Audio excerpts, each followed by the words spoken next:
Hello everyone and welcome back to another episode of the Turning Point Podcast, episode number 15. My name is Ben and I am joined here by Lewin. How are we doing, my friend? I'm doing good. But yeah, this is our final episode of the year. This is our end of year end of year fucking 2020 extravaganza episode. That's what this is. We had our Bond extravaganza and now we've got just whatever the fuck this episode is. It's gonna be great. I'm excited about it. Are you excited about it? I'm excited about it. We're ending season 1. Fucking season 1. We're ending season 1. You know, we've done 15 episodes. Well, you've done 14, but like 14, yeah. Collectively as a whole, we've done 15 episodes. This is episode number 15. Isn't that insane? That is insane. We were so excited about some episodes that we did multiple ones a month. Yeah, sometimes we did more than one a month. It's great. We didn't account for this. Well, the fact is, like, the original plan was to just do one a month. So then that way there's at least... I mean, we started in, what, like... We started... I don't know if it was late January or... It was mid to late January that we started. So we would have at least had 12 episodes. Yeah. Like, at the least, yeah. Oh, that's great.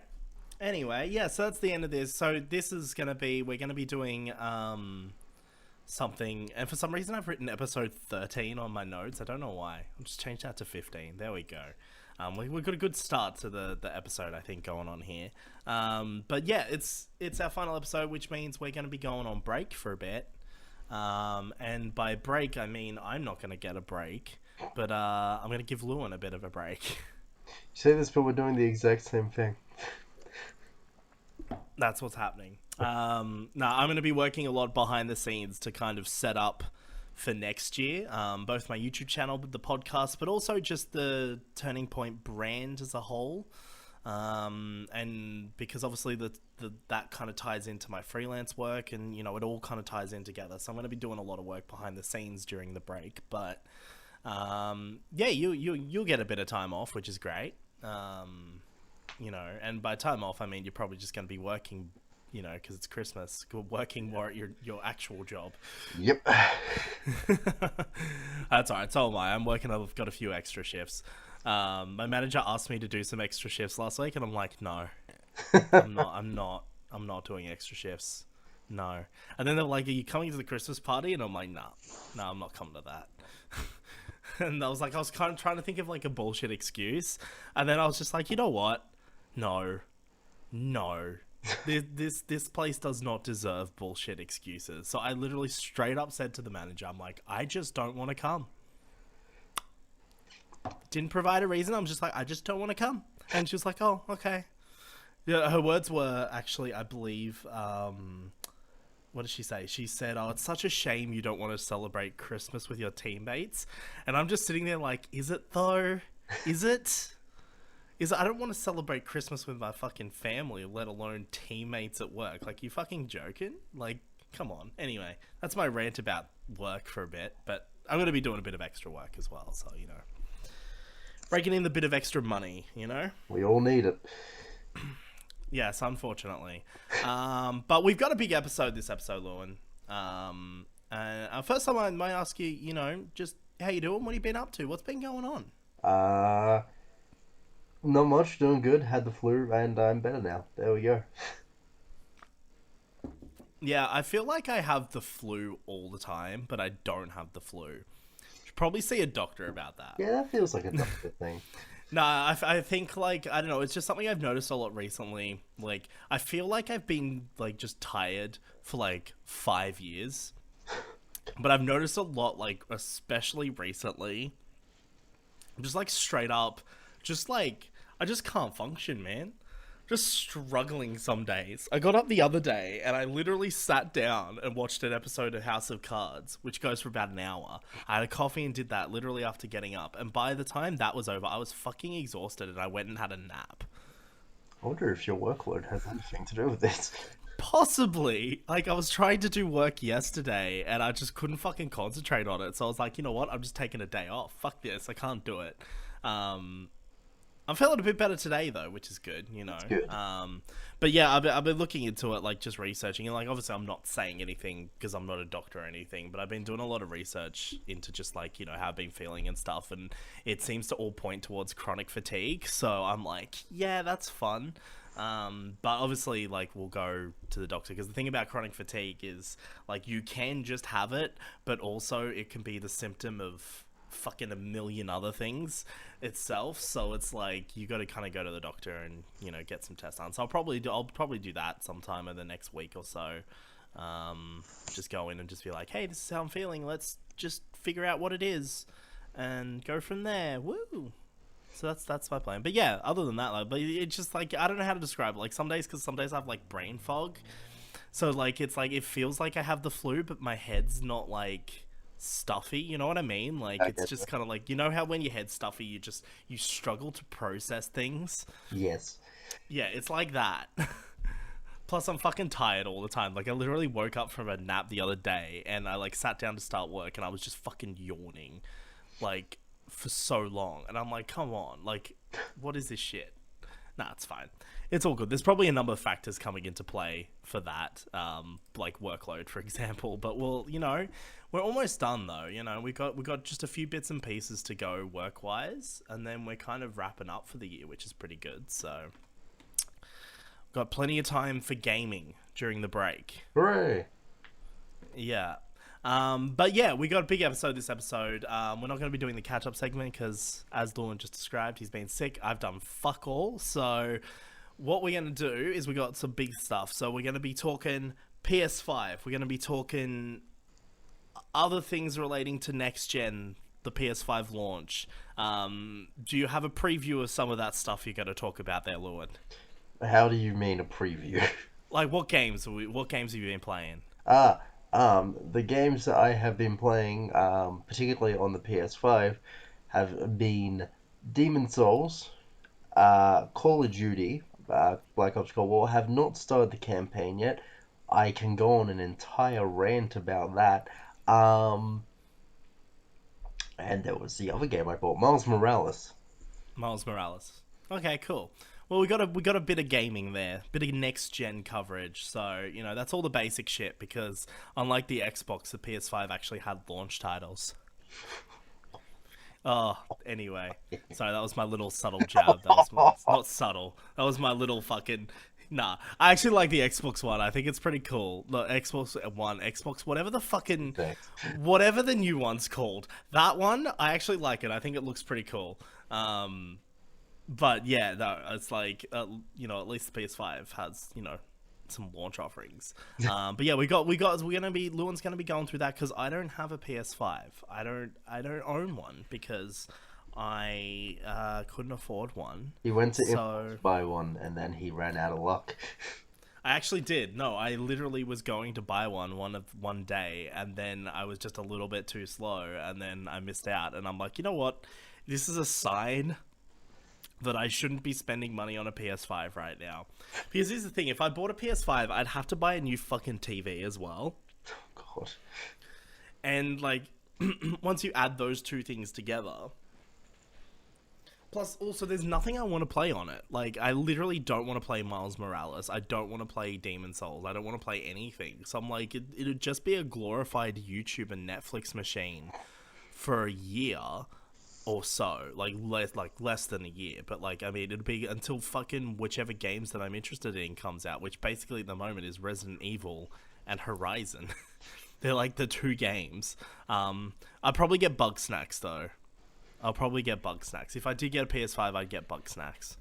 And I did say to my brother, I said I'll play Spider-Man Remastered if I get the PS5 early before anything else has come out that I want to play, and I just want something to play on it. I'll play through Spider-Man Remastered and Miles Morales.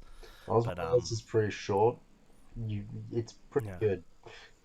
Yeah, but we'll get to that. You can tell me all about it, and while you tell me all about that, afterwards I'm going to tell you all about Destiny 2 Beyond Light, because I've been playing a lot of that, and I'm going to be reviewing it. I did talk about it a little bit last episode, and I actually cut some parts out. Podcasts now that are just Destiny 2 is there.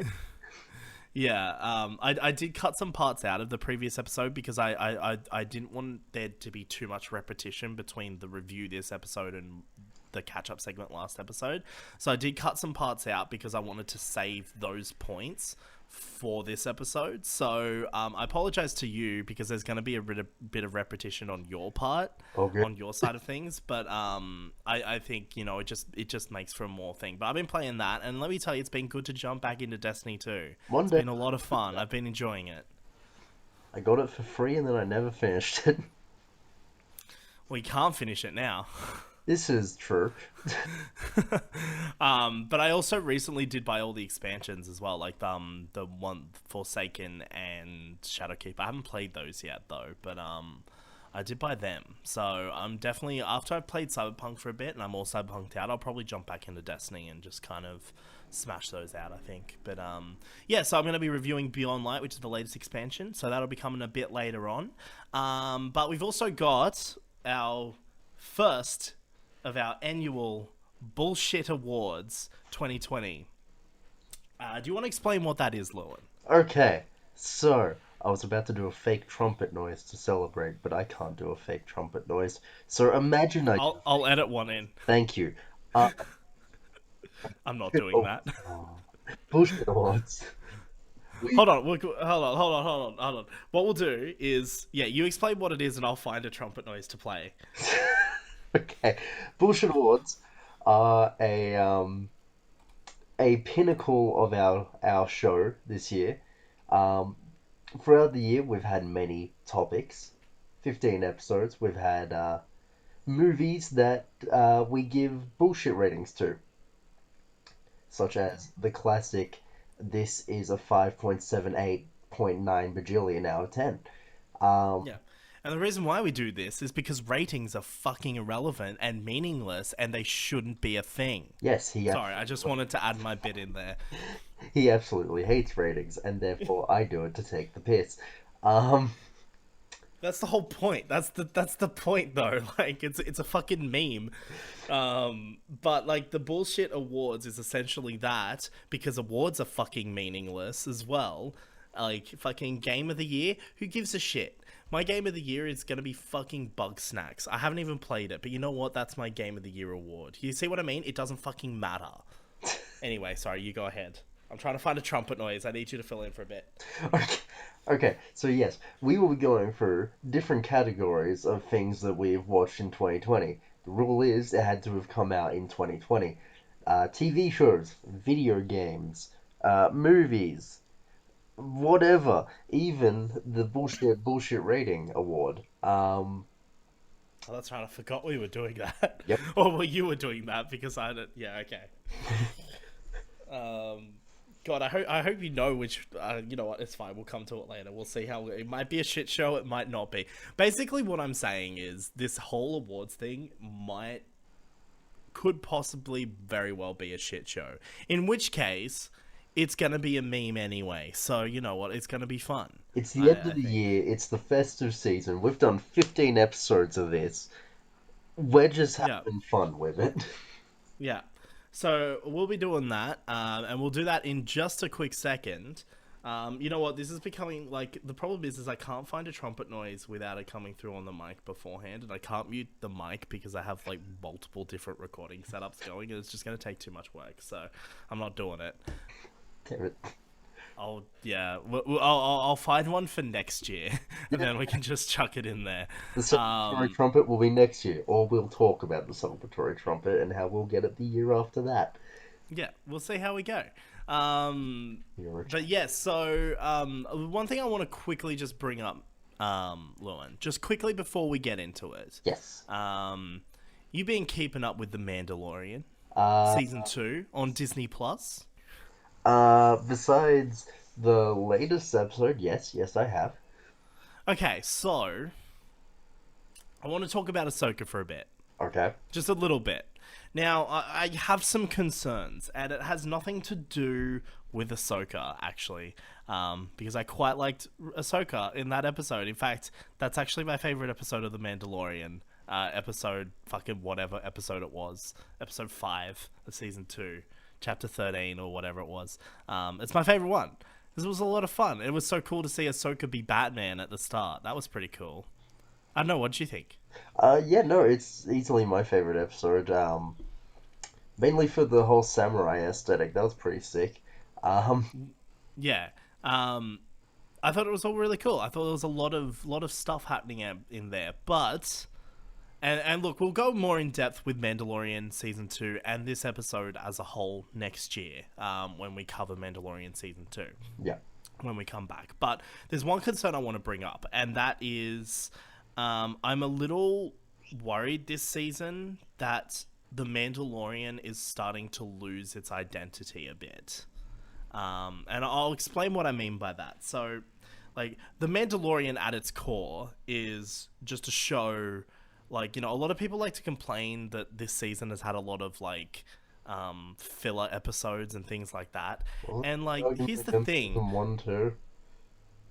the entire Mandalorian show is filler episodes. That's the point. It's a show about Mandalorian. Like, yes, there's like that ongoing arc with Baby Yoda and all that, but like, it's literally each episode Mandalorian goes to a place and he's either looking for information or he's looking for whatever, and then he has to do a thing for the people in exchange for information, or in exchange, for whatever it just happens to be that episode, right? That is the show. Yeah. Like, yes, there's that kind of, like, story arc episodes here and there. Like, for example, the finale of season 1, those last 2 episodes kind of were an overlapping story, and they kind of tied into the first and the third episode.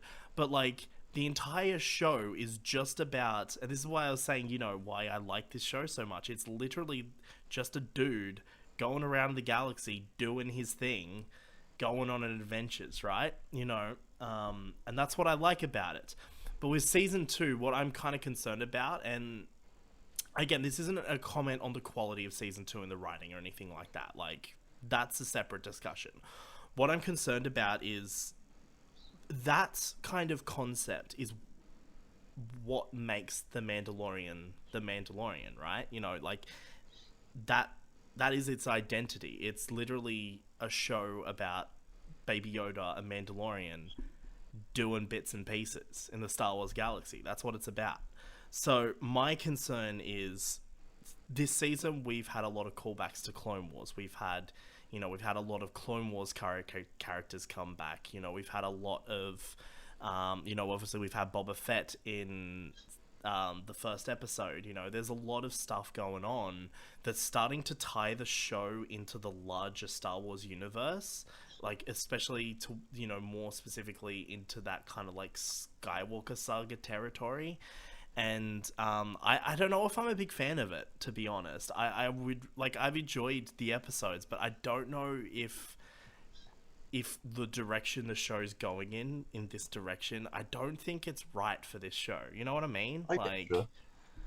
Like, I don't know. I'm just concerned. I'm worried that this show's going to lose its identity, because I think part of the charm of the show was the fact that it was what it was in season 1.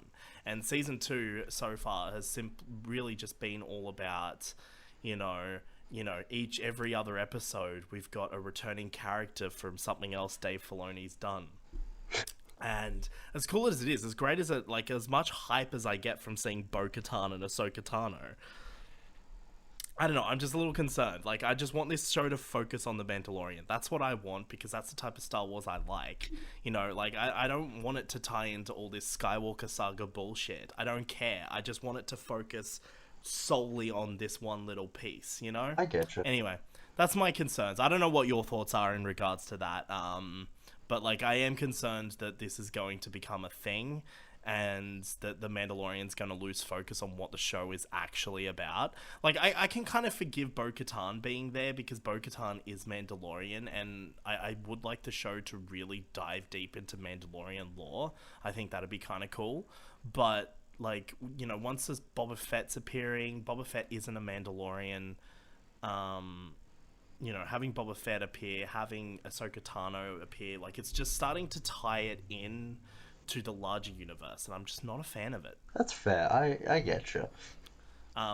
But besides that, season two's been fucking great. I will be honest. Like, I've been really enjoying season two. Even the filler episodes that people complain about, like, shut the fuck up. The entire show is Every filler. episode. In fact, in the context of going back to the identity of Mandalorian, right? In the context of that, things like the Ahsoka Tano episode, technically they're the filler episodes when you really think about it. Yes, this is accurate. Like, so, it's fine, whatever. But I know, I've been really enjoying Mandalorian season 2. I'm just a little concerned for the future of the show. That's all what I mean. And I'm not going to say, like, even if they go down this route, it's going to be bad. Because the creative team behind it, fucking Dave Filoni and all that's pretty, they're on top of it. They know what's going on. But I'm just saying, and like I'm dodging around the latest episode in this point, by the way. Like, there was bits I wanted to talk about in the latest episode, but since you haven't seen it, I can't talk about it. We'll get there next year. Don't worry. But yeah, like, I'm just a little like, just give me a show about Mandalorian, and Baby Yoda. One thing I'm also like a little not sure about is the fact that they just did a big massive Ahsoka just did a big massive bloody info dump on Baby Yoda in that one episode, and I'm like, see, I would have liked to just have that mystery. Like, it feels like it's too soon to just be like, hey, this is exactly who Baby Yoda is. And I'm not calling him fucking Grogu. Like, I know that's a cool, like, I actually like that name, but also he's just Baby Yoda, There is the time. But like, it's just a big info dump, and then it's just like all the mystery surrounding, like, I like the idea of that character just not knowing anything about him, because the fact that he doesn't talk, and I just like that. So now that we know his name and we know his backstory and all of that, it's just like, it's just that little bit of mystery has just been taken away, and I feel like it's maybe a bit too soon. Like, I feel like that could have been maybe saved for a season 2 finale, that kind of thing, But yeah, like, overall the quality is great, and I'm looking forward to going in depth on it next year. But I just wanted to bring up a little concern because, I'm a little worried. Well, we'll find out how it goes. We got a few weeks left, a few episodes left. Yeah, we got time to see how it ends up. We'll see. I don't know. I somewhat get your concerns. I guess we'll just have to wait and see how season 2 plays out. Yeah, because it's very loaded so far. Yeah, a lot of shit's happened in season 2. But it's been cool. Season 2's following a trend too. So I'm gonna predict season 2. All right, and I think it's gonna follow the same trend that season 1 did, where it has all these characters appear and then they all kind of come back for the finale. So I definitely think we'll be seeing Bo-Katan again. I really would like, because they kind of hinted at Bo-Katan's going to be going to kind of take back Mandalore or whatever the fuck she's doing, right? I really want that to be the finale. Like, I just want fucking, the Mandalorian's journey to lead him to Mandalore, where he has to, stop. But then fucking, fuck, I've forgotten his name. What's the bad guy's name again? Moff Gideon. Moff Gideon, yeah. And then Moff Gideon's there, and, we could wrap up the whole Moff Gideon thing, but also just having, like, a big thing where, like, Bo-Katan and Mandalorian and fucking, just everyone is there to take back Mandalore from, the Imperials or whatever. Like, I think that'd be a cool fucking finale. So I think that's where it's going. Yeah. I think we're gonna have a big team up. And I'm predicting if that happens, I reckon we will see Ahsoka again, just simply because Ahsoka is so tied into Mandalorian, the Mandalore, like, world, and Bo-Katan as a character. So I definitely think we'll see her again at some point. But also, like, I would love it if Sabine turned up. I think that'd be kind of cool. I want Sabine to turn up. Then I think that Ahsoka is looking for Thrawn, so... And what I also think is that Boba Fett there'll be a team up with Boba Fett. That's what I think. That's where I think that's leading to. Like, I know they tried to make him out to be all sinister in the first episode, but I think where it's leading to is he's going to be an ally to Mandalorian. Um, and I think that's where it's going to go. And I don't think the Baby Yoda storyline is going to be wrapped up this season. I think they're going to keep that going into a season 3. But I fully expect there to be more surprises because obviously, he's got to go to the place.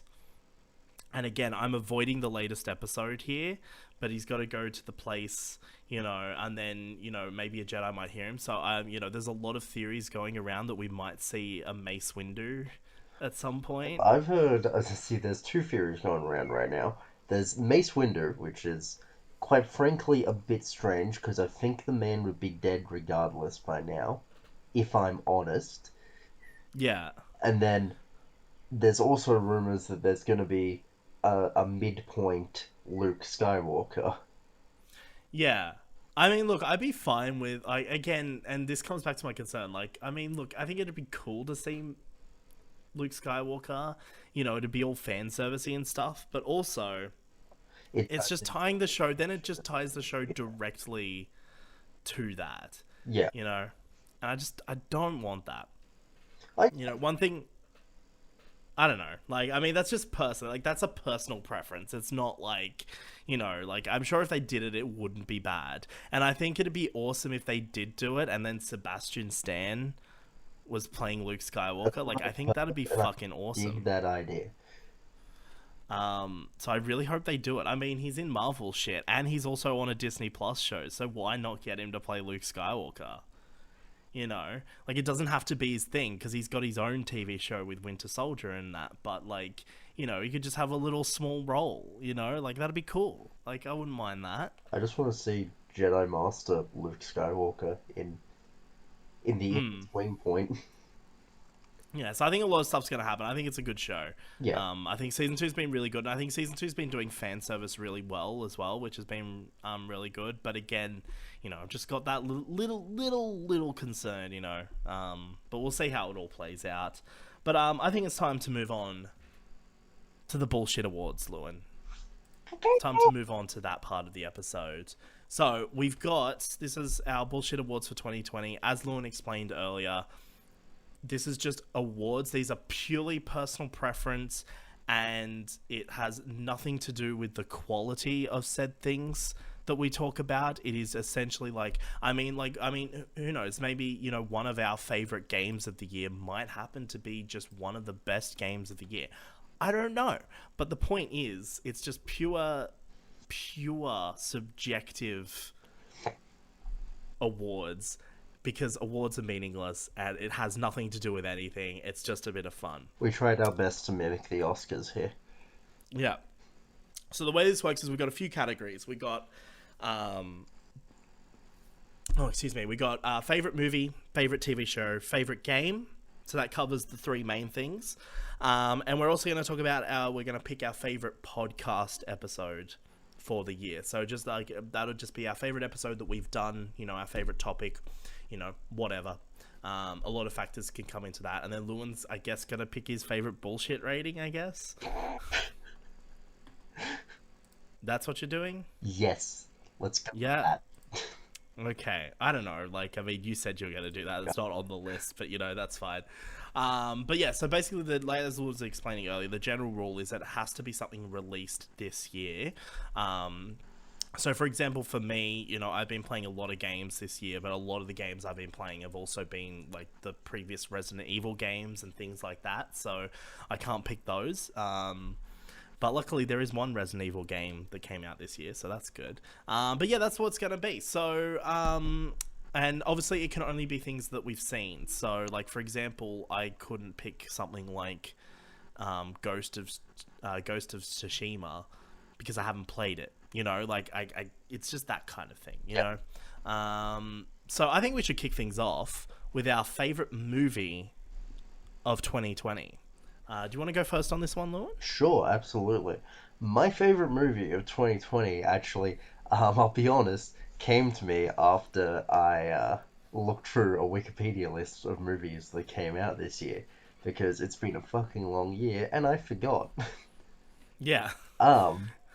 Now, I know that we did multiple podcasts, and one of them was about Birds of Prey, which came out this year. I saw that and I thought, that's a good choice. I like the Mm. movie, but I went a bit further back to January to Yeah. a little Guy Ritchie movie known as The Gentleman. Yeah, okay. I haven't seen that, but That I've heard good things. I love that movie from this year. It's just so frenetic and fun. It's got strong Yeah. writing, great performances. Charlie Hunnam is great. Fucking what's his name? Colin Farrell is an absolute delight in the movie. Beautiful, Yeah. loved it. Yeah, I love him as an actor. He is a damn fine actor. Yeah. Um, so my bullshit award for best movie of 2020 for me personally, subjectively. Um, Use the right wording. It's favorite movie. wait, There's a reason why we have the word favorite there. my We're not awarding best movie. We're awarding favorite movie. the best subjectively viewed movie by me is The Gentleman. uh, that's good. That's good. Yeah, I've heard good things about that. That's on my list of things to watch at some point. 100. You know what I was thinking of? Like, because here's the thing: the reason why I let you go first is because I only have one movie to pick from, um, that I've seen this year. Because I've seen fucking nothing, that has come out, and like any other movie I've watched this year has been something from previous, like pre 2020. So the movie I've picked, but here's the thing about the movie that I've seen this year is one, we've done a whole podcast episode on it, so I'm not going to go in depth on it. But I've also seen it twice this year, actually. And that movie is Birds of Prey. It's the only one I've got to pick from. So, officially, this is canon. My favorite movie of 2021 is Birds of Prey. Harley Quinn, fucking whoever the other people are, you know, it's a good time. I actually do enjoy that movie though, and I'm not going to go in depth because, like I said, we've got a whole fucking episode on this. But I know it's a bit of fun, and I actually really enjoyed watching it a second time too when it came, because it came out on Netflix a little while ago as well. And so I decided to rewatch it one night, and yeah, it's just a bit of a fun time. Like, I actually really enjoy that movie. So Like, I'm much not gonna hate you lie. didn't Like, I even think it's call a it really the fun time. fabulous emancipation. Yeah, yeah. Well, on Netflix, it's actually called Birds of Prey, and the Fantabulous Emancipation of One Harley Quinn. It's not called Harley Quinn Birds of Prey. So I think they only renamed it to Harley Quinn Birds of Prey just for like the theater release, Yeah, I'm pretty sure it was just to get like that extra bit of box office in. just so people know what the fuck it is. It That's was a basically. bad choice to begin with, but Yeah. good movie. I agree with you. That is No, it's a so fun time. I have a lot of fun, and Margot Robbie's great in it. Ewan McGregor's great. You know, I know a lot of like hardcore comic book fans don't like Black Mask and all of that shit, but honestly, I don't really care. I think it's like Ewan McGregor just looks like he's having a lot of fun with it, and I think, you know, at the end of the day, that's what matters. You an know, overall fun movie. It was a very yeah, enjoyable experience. and it's got a great soundtrack. It does. I'm actually learning to play Halsey's song from that soundtrack, which is the "Experiment on Me" song, which was also produced by who was it produced by? Fuck, I can't remember who it was. Hang on, give me 2 secs. Like, I don't even like Halsey as an artist, but I fucking love this song so much. It's so good. It was produced by Bring Me to the Horizon, which is a band that I like some of their songs of, and that explains why this one song from Halsey is so heavy compared to anything else she's ever done. It's great. I really love it. It's a good time. So that's my favorite movie of the year, is Birds of Prey. Very nice. Yeah, and now we move on to our favorite TV show, and luckily I've seen more things, so I've got more to pick from. But that's our favorite TV show of the year. So, Lewin, I'll get you to take this one away. Okay. I'm gonna do an Uno reverse card on you and let you go first. All right, hold on, give me a sec. All right, I've got a lot to pick from, Lewin. I got a lot to pick from. So I've seen quite a, I've actually seen a lot more TV shows that have come out this year than I actually originally thought of, because I couldn't think of anything for a bit. Um, but yeah, like just a short list of some of the stuff I've seen this year. But I've seen Doctor Who Series 12, which honestly doesn't even feel like it came out this year. Nope. I've seen Arrow Season 8, which technically came out last year, but it also kind of had half of its release this year as well. Star Wars: The Clone Wars Season 7. I've seen half of Lucifer Season 5, because that's what's available. Altered Carbon Season 2. The Good Place Season 4. Sex Education Season 2, which again doesn't feel like that came out this year. Ghost in the Shell Standalone Complex 2045. You, Me, Her Season 2. And The Mandalorian Season 2. So that's kind of like all the TV shows that I've watched. And I've actually watched a shit ton more TV shows this year. It's just they haven't come out this year. But out of all those, you would think the obvious choice would be, there's two ones on that list that are the obvious ones. Let's be honest. It's fucking Star Wars: The Clone Wars and Doctor Who Series 12. Yeah. And I'm not picking Doctor Who. Alright, so therefore my favorite TV show of the year is Star Wars: The Clone Wars Season 7. And again, we've got a whole fucking episode on it, so I'm not going to go in depth. But the reason why I'm not picking Doctor Who is simply because as much as I actually did enjoy Series 12 for the most part, the further along we get from it, and the more I just think about the whole timeless child thing, the more I'm like, you know what? I don't like this at all. And it kind of just brings the whole series down. So yeah, I'm not the biggest fan.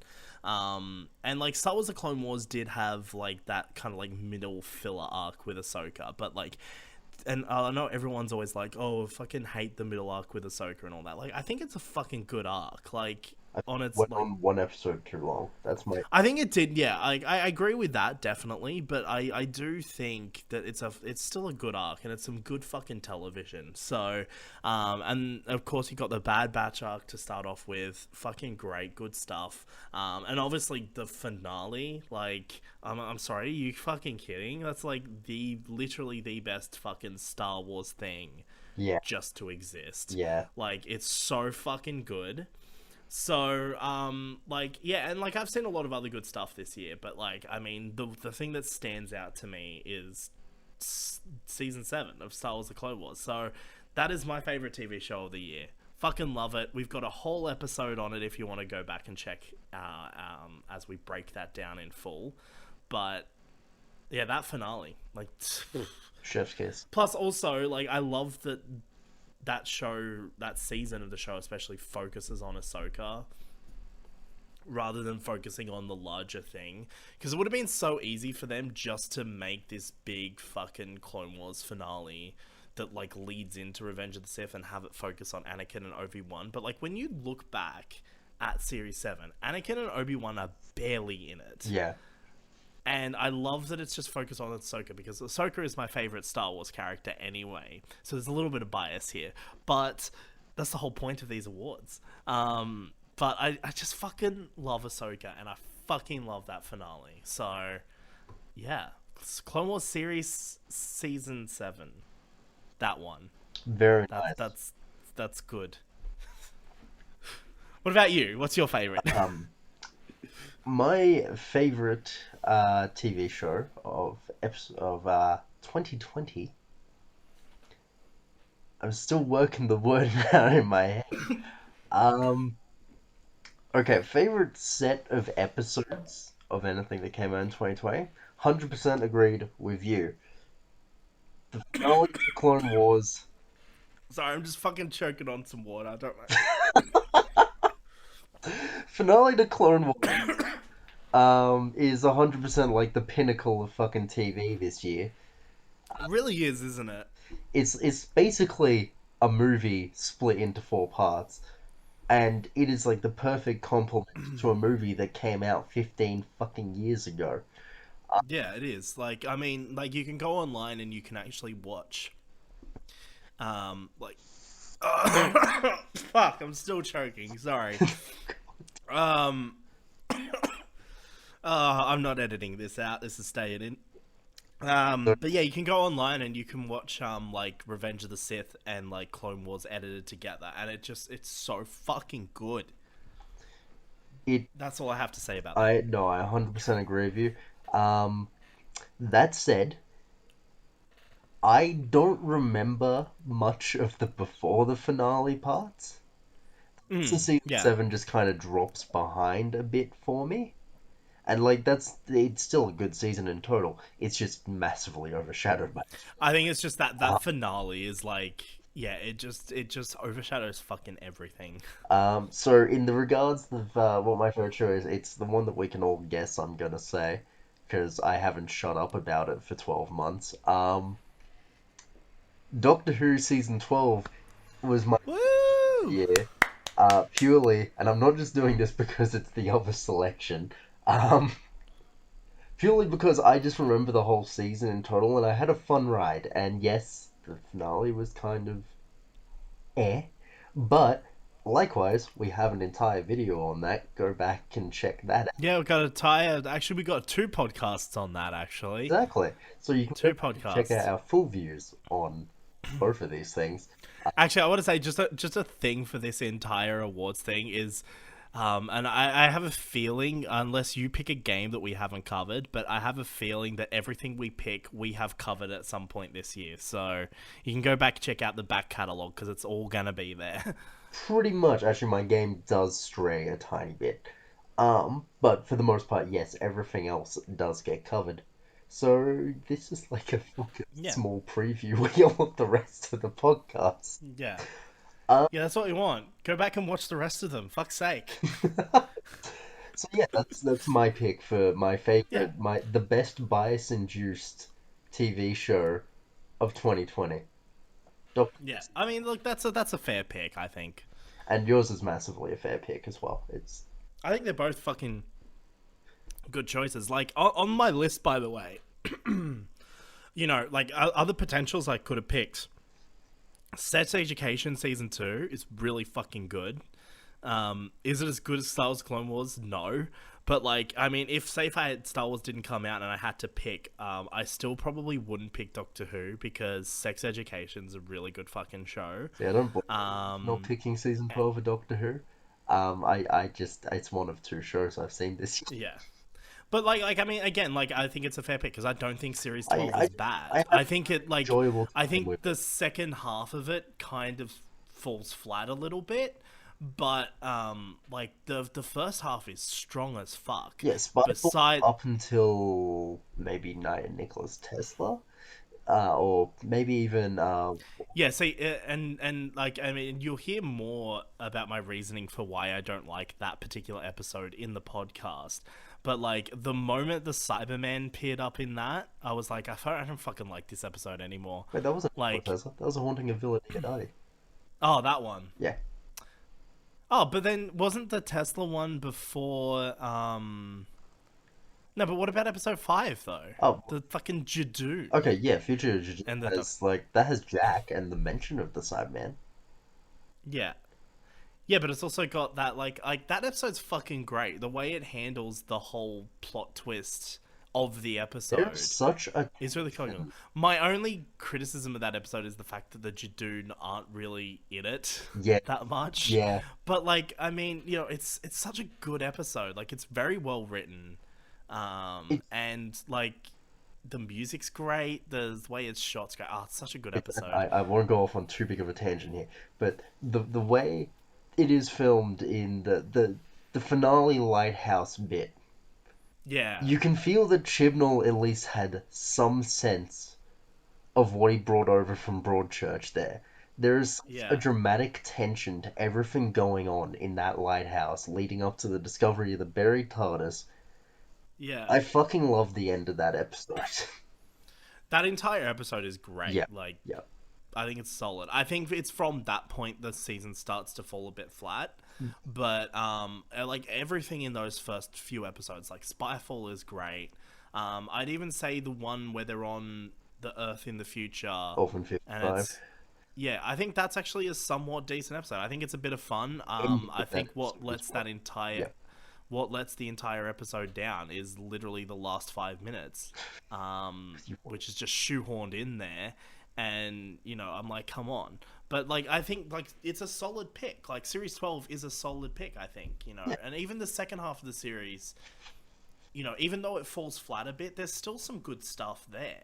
I mean, I even like a lot of elements of the finale. To be honest with you, like I do like a lot of like different elements I of the actually Timeless Child. I like Ascension of the Cybermen.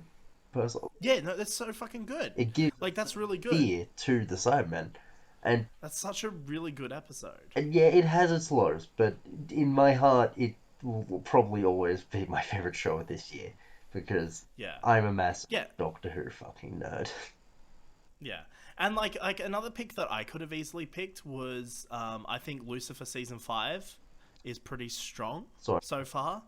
I think that's very strong. And I would have also potentially picked Arrow season 8. The only thing about Arrow season 8 is 3 episodes aired. Only 3 of the episodes of season 8 aired this year. Yeah. One of them was the crossover, the Crisis on Infinite Earths. One of them was a setup for a potential spin-off, which I actually really like that episode. I know a lot of people hate that episode, but I actually really like it. I thought it was fun.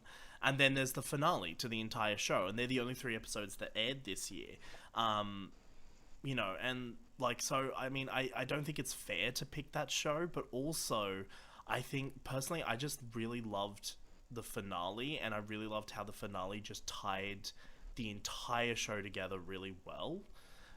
It was such a well done finale to the whole Arrow show. So like that alone is enough of a reason for me to consider it. But yeah, like there's a few good picks there, and obviously Mandalorian season 2. If nothing else had come out this year, I would pick that. But that also is still ongoing. I want to see how the end game plays out before I put that in. Fuck, I've run out of water. But yeah, no, that's good. We got some good picks there. I think that's some good stuff. Right, now we're moving on to favorite game of 2020. This is the big one, really, isn't it? It's the one we both have probably. I mean, you have a lot of experience in TV, um, Yeah, but arguably games where both of us are pretty good. yeah. Uh, I feel like you probably would have played more this year, though. I I've feel like the one I 100% would have played had. more this year Yeah, from conversations we've had. yeah. Well, I'll go first for this one, I I think. think. So the games I've played this year, I'm going to read you the list of games I've played this year because it's fairly short. So I played Resident Evil 3. I'm including Resident Evil Resistance as a separate game because it essentially is a separate game. Yeah. The Last of Us Part 2, Tony Hawk's Pro Skater, Marvel's Avengers, Tell Me Why, Fall Guys, and Destiny 2 Beyond Light. Which I'm including in this because it is a new campaign experience, that kind of thing. So that gets included in there. Now, straight up spoiler alert, I'm not going to be picking it because I'm going to be talking about it later on. But out of all the games, like, I mean, there's a lot of good ones there, I think. Like, Tell Me Why is a fucking great game. Oh, that's the That's Dontnod's game, yes, yeah. I still need to Oh, play that. you should. It's really good. Oh, do you know Dontnod's new game is out now too? Twin Mirror. Oh, really? Yeah, that came out like the other day. Oh shit! I need to pick that up. Yeah, I'm gonna get it, but I don't have time to play it yet. So I'll finish off season 2 of Life is Strange, and then I'll move into yeah, yeah. rest of that stuff. I mean, yeah. I mean, I'm probably never gonna get to finishing season 2 Life is Strange, at least anytime soon, anyway. But Tell Me Why was so good, so I definitely picked that. Obviously, The Last of Us Part 2 is a contender. It is a serious contender. For me, I'm as we got a whole episode on it, but like, I'm not the biggest fan of that game. Well, You know, it wasn't that hot. Yeah, I'm not the biggest fan of that game, but you know what? Like, I mean, I can't deny that, like, out of all the games that have come out this year, it's definitely one of the standouts. Fucking Marvel's Avengers, yeah. No, definitely would not pick Marvel's Avengers. It has What a people in it, except it doesn't Oh. anymore. The servers are dead. What a trash game. Nah, actually, you know what's funny? I had more fun playing Marvel's Avengers than I did playing The Last of Us Part 2. But I think that comes down to the design of both games. I think you're not meant to have a fun time playing Last of Us Part 2. That's the whole point. Like, story-wise. Like, it's meant to be a fucking miserable time.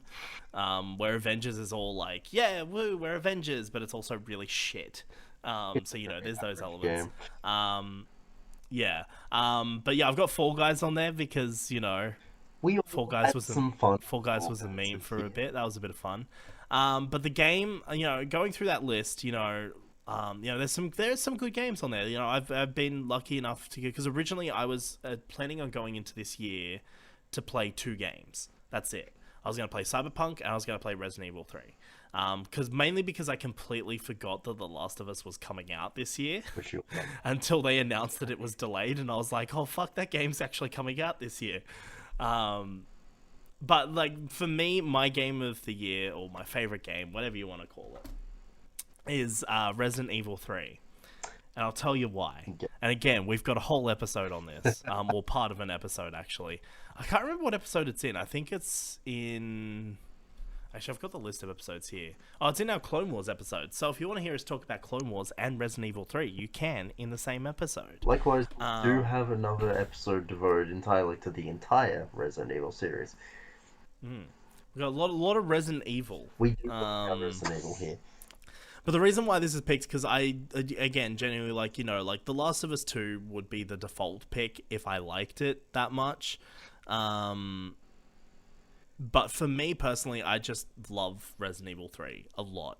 And I know, you know, there's obviously some changes to the original, you know, and all that, but I'm not coming at it from the perspective of someone who's played the originals. You know, for me, Resident Evil 3 was the game that really got me into Resident Evil. You know, I played Resident Evil 2 right before I played 3 as well. So I went straight from 2 straight into 3. You And, is you know, that going for that episode one. yeah, that whole experience, fucking good shit. And do you know what else I like about Resident Evil 3, Lewin? Yeah. I like that it's 5 hours long. It, I love that. a lot of people dislike that, but I actually find it Yeah, and really all of those people are wrong. it's a nice change of pace to be able to rush through a game. Yeah, it's great. It's great. And I didn't even rush through it. Like I think I played it for about 7 hours. I Yeah, same. think. That's Like, about my clock time in it.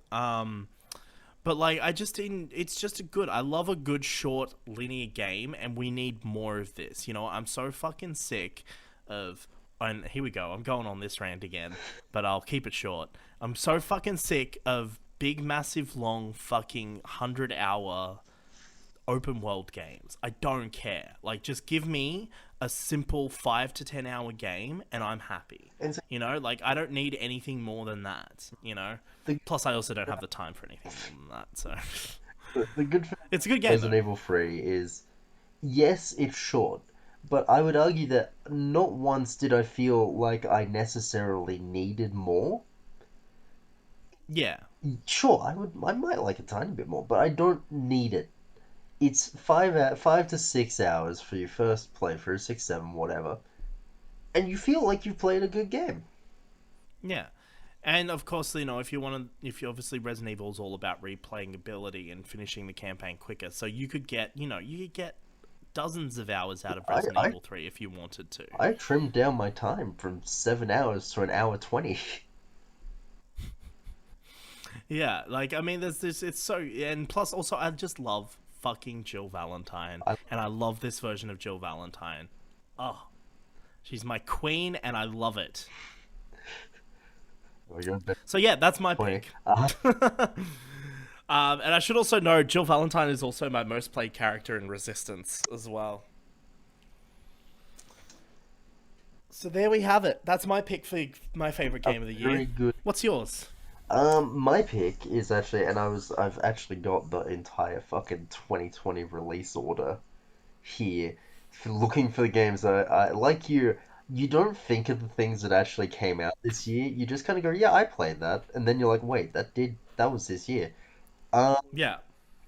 I've had a few. I want to go through the whole list. I've had AC Valhalla, which I haven't finished, but I am playing, and I will talk about that later. Not today, but another thing I think we had lined up for that. Um, I played some Crash Bandicoot 4, Persona 5 Royal, Watch Dogs, and Last of Us 2, obviously. And then there's just a lot more. But Yeah. See, I have a small enough list that I can just read them all, but I feel like you've got a lot bigger yeah, list. looking at this now, I was like, I just, yeah, fucking hell, he's dying. Yeah, no, I'm sorry. I'm still recovering from when I was choking on water. Um, I just saw Crash Bandicoot and I was like, oh, yep, throwing that in there. I've played that. But no, my favorite game of the year doesn't go to any of the games I just listed. It actually goes to a little known Japanese title. Uh, it could have been Persona 5 Royale had this game not come out, but Yakuza 7. Yakuza Like a Dragon is my favorite game of this year. I've not finished it yet, but it does enough to set itself separate from the rest of the series. The main protagonist is it's a changed protagonist from the rest of the series, and everyone knows by now I love Yakuza. Um, Mm. they've done enough to set it apart from what came before. It's a fun time. It's still got a serious but good story. I just love it. 10 out of 10. Sweet. That's good. I've never played any of those games, so I don't really have any point of comparison or anything to add to this, but that's cool. It is a very solid game. Yeah. I have seen some gameplay and it looks pretty fun, I will say. It's the turn based the change from turn based to the change from fighting games to turn based had a lot of people worried. Probably still does. Probably got like half the Yeah. fan base fucking gone. But um, I think they handled it really well, and I look forward to. They said when the game was coming out, if people don't like it, we'll change it back. And having Yeah. played it, I actually hope they don't do that. I want them to improve upon what they've started, so we can at least get a solid few games of turn based before they do something again. Yeah. Because they've got a good Oh, that's cool. foundation, and I'll be very disappointed if they chuck that all away because people got huffy. Yeah.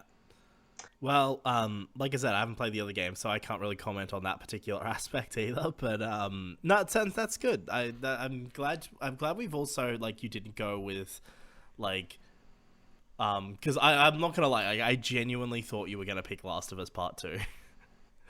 I, I Like that's what I thought you were gonna pick. I do Like, but enjoy that yeah, game. I love that game a lot. yeah. But it's not my top game of the year. Mainly Oh, that's because good. what you said is actually rings a bit true. I I didn't have fun with the game. Yeah, it's not a fun game. It's fucking depressing. I think the game is mechanically and story-wise a beautiful game, but I didn't. It doesn't stand out as a fun gaming experience to me. Yeah, yeah, And fun is exactly. kind of what I'm about when it. I had more fun playing Tony Hawk's Pro Oh, Skater. that's a fucking one I forgot to mention. Beautiful Chef's Kiss again. That Mm, game, what a game! that What a game fun is game! fucking brilliant. I love that game. Yeah, Not it's to the great. Yakuza level, but it's up there. Oh, that's cool. That's a cool pick. I like it. It's a bit, it's a bit out there. It's a bit, well, I know nothing about that franchise, so I don't even know if it's like, like mainstream, like people talk It's about it or not. starting Like, I to don't get know. mainstream, but it's still pretty niche. Yeah, well, that's pretty cool. All right, now we're on to the big one. Now this is just purely our favorite. This is our favorite podcast episode of the year. So this one basically goes to there are a lot of factors can come into play. It could be the topic we talk about. So like for example, like I could totally pick our Clone Wars season 7 episode if I wanted to because I enjoy the Clone Wars season 7 and love talking about it. But that's not what I'm picking. But it could be that. It could be like a guest we had on that was a bit of a fun time. It could be just a lot of things like maybe just the things we've covered or the discussions, that kind of thing. So I'll read out the list of episodes for the year, Lewin. Mm-hmm. So we've done, this is obviously prior to this episode. So I just called it our Doctor Who episode. So we have episode 1, which was about kind of the first half bit of series 12 plus, just Doctor Who in general. We got our Birds of Prey and Oscars episode. We got Doctor Who series 12. We got our Resident Evil episode with Sunderland. We got our Scott Pilgrim episode, which we also talked about Resistance. In that episode, we've got The Mandalorian, we got Clone Wars Season 7, and the Resident Evil 3 episode. We've got the PS5 reveal and our kind of Last of Us retrospective. We've got the Last of Us Part 2 episode. We've got our Dark Knight episode. We've got our DC Fandom episode. We did the Last of Us Part 2 with a guest, didn't we? Yeah, with Jacob. Yeah, Oh, that's right. Yeah, I I forgot to say that. I've literally written down The Last of Us Part 2 with Jacob, and I just kind of skimmed through that. But yeah, we did Last of Us Part 2 with Jacob, the Dark Knight, DC Fandom. There was the Marvel's Avengers episode, which was with Jacob. And, that also had Harley Quinn in it and all that kind of shit. We got our Joker 1 year later episode and our Daniel Craig Bondathon. All right. Now, you can go first on this one. Okay. Have you got one? Have you thought of one? Is that I've narrowed it is there down anything to- that stands out? I've narrowed it down to 3 episodes, Okay. but I don't have a specific one yet. Okay. Well, I'll tell you what. I'll go first. Yeah. I'll think. Yeah. Just have a little thing. So, there's a couple of standout episodes for me. The Resident Evil episode that we did with Tom was a lot of fun. I actually really enjoyed just talking about that franchise, and this was kind of at the point where I was starting to get into it as well. Playing Resident Evil 2 and Resident Evil 3 and that around that time. Tom had a major understanding. I had a pretty decent understanding, and you were coming into it. So we went down the ladder. We were going good. Yeah, no, I think it was a really good episode. There was a lot of good discussion in that episode on the franchise, and I think it was good. It was just a fun time. So that's like a standout to me. Another standout would be the other standouts would be The Last of Us Part 2. That discussion with Jacob, I think that was a really good episode, just discussion wise. We covered a lot of shit in that episode, by the way. Like, we also talked about Cyberpunk 2077 and Avengers for a bit. That was a big episode, but I really enjoyed just the kind of discussion around that game, and how we all, you and Jacob kind of had very similar opinions, but I kind of was coming in from a different perspective with the conversation. Yeah, when you came in with your fucking hot take, and both Jacob and I were like, "Now hold on a second, let's just break down what your opinion is right here." Honestly, I don't even fucking remember what that was. I don't remember your hot take specifically. I just remember our reaction to it. It was probably just like Ellie's a shit character or something like that. I don't even know. But I'm not a fan of that game, but I did enjoy the discussion around it. I enjoyed that kind of episode. I thought it was like a really good episode. Another episode that stands out is just the last one we did, the Daniel Craig Bondathon. That was a lot of fun. I quite enjoyed revisiting those films and talking about them for a bit. That was a bit of fun. So, there's a few standout episodes there, but the one that I'm going with, my favorite episode we've done this year, is actually our PS5 reveal and Last of Us episode. This episode was when they did the PS5 reveal event, and basically in the episode we just covered everything they covered in the event to different degrees. But I think the reason why I picked it is because it was like our kind of first taste of next gen. They've been talking about next gen for a while, but this was our first actual taste of it. And it was good. The hype was real, we got to finally see what the PS5 looked like. We got to see a shit ton of games. Compared to Microsoft's events, that Sony event was fucking Sony top tier. There. No matter what your opinion is on the console war, which honestly the console war is stupid. Just fuck that shit off. But yeah, I don't really get I don't really get it. But if we were to talk about the current consoles, just the ones that we're going into now, the console generation, I do think if you look on the hardware side of things, the Xbox fucking Series X or whatever, I think is the more like it is objectively the more powerful console out of the two. Mm. But like, I mean, look, the launch for both consoles has been an absolute shit show. Like for both consoles, Oh, I'm not gonna say like, but I think the launch for the PS5 just in general has been better because they actually have some games. Like they've actually got stuff to launch with the console. Your Demon Souls, and obviously you're going to go into that in a sec, so I'm not going to go into it. But like they've actually got some stuff to show, where with Xbox it's not so much the case. But I do like the design of both of them. I will be honest. Like I think they both look really cool. I know, the Xbox is actually a lot smaller than I thought it was going to be. it's a lot more conservative, depending on you Yeah, want to use it. Well, like I have seen people unboxing that PS5, and holy fucking fuck, big boy. It's the size of like most of my torso. it's ridiculous. But it's also I really like the PS5 cool looking. But yeah, like I mean, that's beside the point. Like I think just the hype surrounding that episode with the PS5 reveal and just everything going on with that was really cool. And on top of that, Lord, on top of that, Yes. we talked about one of the greatest games ever fucking made. All right, one of my like literally like my fate. Like if we ignore franchises for a sec, Tomb like Raider. Tomb Raider and that kind of thing, it is my favorite game of all time. I know it's like a fucking cliche pick, but like The Last of Us, Great game. fucking great game. And we talked about that as well as talking about the PS5. Like next gen was here. We're talking about the greatest game ever made. What a fucking good episode. So yeah, that's my favorite episode of the year, I That's a think. solid pick. I Yeah. didn't expect it. Because Yeah, I the know. three you listed off were actually the three that I've narrowed it down to. Yeah, Uh, that's good. Like, I mean, yeah, like I mean, the other ones I love too. Like, and by the way, I love all. They're like my children. Like, I love all the you are episodes, but required like to love your these, episodes.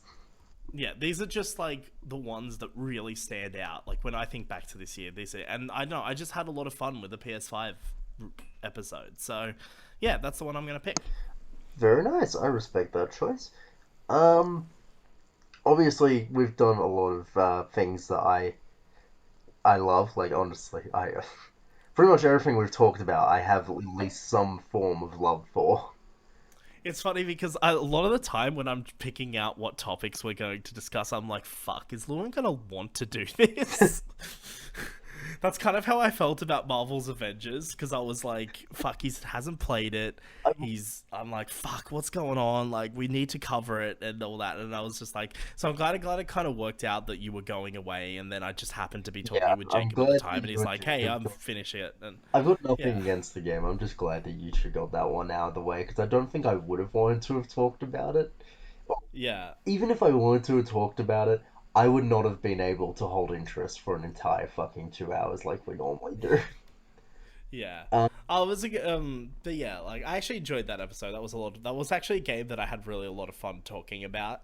Um, because I talked a lot of shit, but I also praised. I don't know if you've actually listened to the no, episode, yeah. Lauren, but yeah, I talked a lot of shit, but I also actually had a lot of praise for it as well in certain areas because I genuinely don't think that game is a complete dog shit game. Like I think there's a lot of potential and a lot of good stuff within it. I just think it's just so much shit that lets it down. But anyway, that's not what we're here to talk about. Um, we've had Doctor Who episodes, which, as we've just Mm. discussed, I love Doctor Who, and I loved our first Doctor Who episode. I really loved our first one too. I thought that was a good way to start Mm. off. I It think was a, just talk about Doctor Who for a bit. we both have a strong vantage point in it. We both have somewhat differing opinions on Doctor Who in general, depending on the thing. Um, there was a lot of good back and forth between you and I, not in just the argumentative sense, but just you and me bouncing off each other about Doctor Who. I enjoyed that episode. Not my favorite Yeah, though. Um, my favorite probably either has to go to the Daniel Craig Bondathon because you're right, it was a lot of fun doing that. that was great. The Yeah, only no. thing I hated about that Bondathon was having to watch Spectre at like 2 in the morning because fuck that film. Um, Oh, Spectre. uh, you Yeah, can find out more on my opinion on Spectre. Yeah, again, we've got like here's the thing about this category. We've got the whole episode on it. I had a lot of fun filming that last month. Heck, it wasn't even a month ago. It was like more like 3 weeks ago. But that's besides the point. Um, but I'd have to say it's either the Resident Evil episode with Tom, Yeah. because I did enjoy that episode a lot. We we covered a lot, and he knows his shit about that series. Um, Covered so much Resident Evil. let's see if we have. I don't know. I just had a fun time. I had the most fun I have is usually when it's a weird like big thing that we do, like Doctor Who or the Bondathon, where we both go into one specific thing we're talking about, or if we got a guest star on. And for that Mm. reason, I am actually gonna pick The Last of Us Part Two with Jacob. Yeah. The three of us all talking about him bringing his experience with Naughty Dog games was really fun. Um, Yeah. You know, he's a big Naughty Dog it boy. was it was a fun time just in general. Yeah. Yeah, no, like definitely, I agree with that. Like that is actually one of the episodes that stands out to me. Definitely. Like I've had massive fun with all the episodes we've done. Yeah, And like another great episode. Like we haven't even mentioned it really, apart from mentioning it. But fucking Scott Pilgrim, what a fun time it that was a was. fun time. You know, like I mean, compared to everything else, it doesn't stand out to me. But like it's just fun revisiting that film, and I'm looking forward to doing more Edgar Wright We, films next we're year. I going in the think it's next gonna be year. great. We get Yeah. to I mean, we probably, to be honest, we probably should have done more Edgar Wright films by now. We probably should have done at least another one, but you know what? It is what it is, you know? yeah. Last time I saw her getting pushed back probably didn't help, but Yeah. because we had this whole big plan. We were gonna go talk about it in the lead up to it releasing. What, last month it was meant to be, Yeah, sometime, yeah. and then it got pushed back, and so we had to kind of reschedule. Yeah, I will say though, we've got a very good episode list for this year, considering most of it is filler content. You know, like besides like the odd few episodes, um, you know, like I mean, it's that's some pretty good stuff. Like, yeah, Yeah, I don't know, but yeah, that's a good episode. That's a looking good back at the choice. episodes, I'd realized just how much fun I have had doing this year, and I'm happy to keep continuing. It's Cool. That's what I want to That's hear. what you get that you're not losing one of your co-hosts in. Yeah, I don't have to replace you, so it's good. I'm always down to do this, and it's been an absolute treat. Yeah, it's a lot of fun. I've actually really enjoyed doing the podcast. You know, I've done some podcasting stuff in the past, but like it's never lasted very long. This one I'm actually surprised, honestly, that I've kept it going.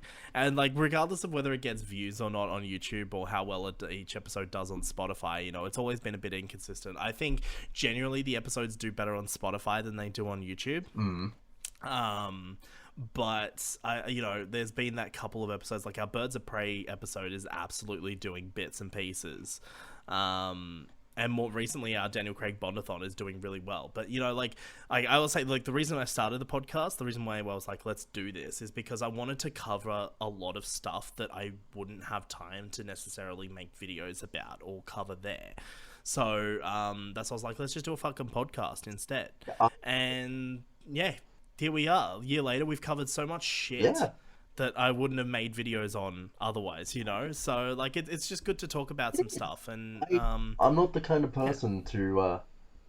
I don't have the analytical skills to make my own videos that I'd be happy yeah, putting out. And I'm not the kind of person to go into like a Reddit comment section and write out my thoughts or something. But I still have those thoughts. And this is a real yeah. nice place where I can just get out Just what I think. chill and chat. Yeah. It's So I like it. It's just a chill. It's just chill, chat about some shit for a bit, and then, you know, go about our day. It's great. the season Um, one finale is turning into a lot more praise of the season than I thought it would. This works out perfectly. yeah, but that's cool. All right, now before we move on, because we do need to move on though, and we are getting pressed for time here. We've still got a lot to cover. I just would, you know, you said you were going to give a bullshit rating award. The bullshit. Tell me about that. I've given a lot of bullshit ratings throughout the year. There Yeah, the they became the running joke after the goodbye joke died off in like the third episode. Don't forget our timeless child, the Yeah, but Joker, that's been which unfortunately wrapped up recently. yes, exactly. Uh, That's an award we should do next year. We should do ongoing turning point storyline, and just like what's the ongoing canon? What's the best? Actually, that's what we should do next year at the end of the year, because I'm sure we'll have more memes oh, and storylines for next building year. them up. So we should do that. Like what's the best meme storyline in turning point canon? That's what we should do. That'd be a fun award. But yeah, anyway, keep going. Um, I think the best bullshit rating award will go to The Dark Knight. Yeah, what did you give for that again? I've forgotten. I didn't plan this far ahead. Okay, well, good. Good, I'm glad. Well, you know what I'll do is I'll edit in your bullshit rating here then. I'll do that. I'll go back to the Dark Knight episode and I'll edit in what you put.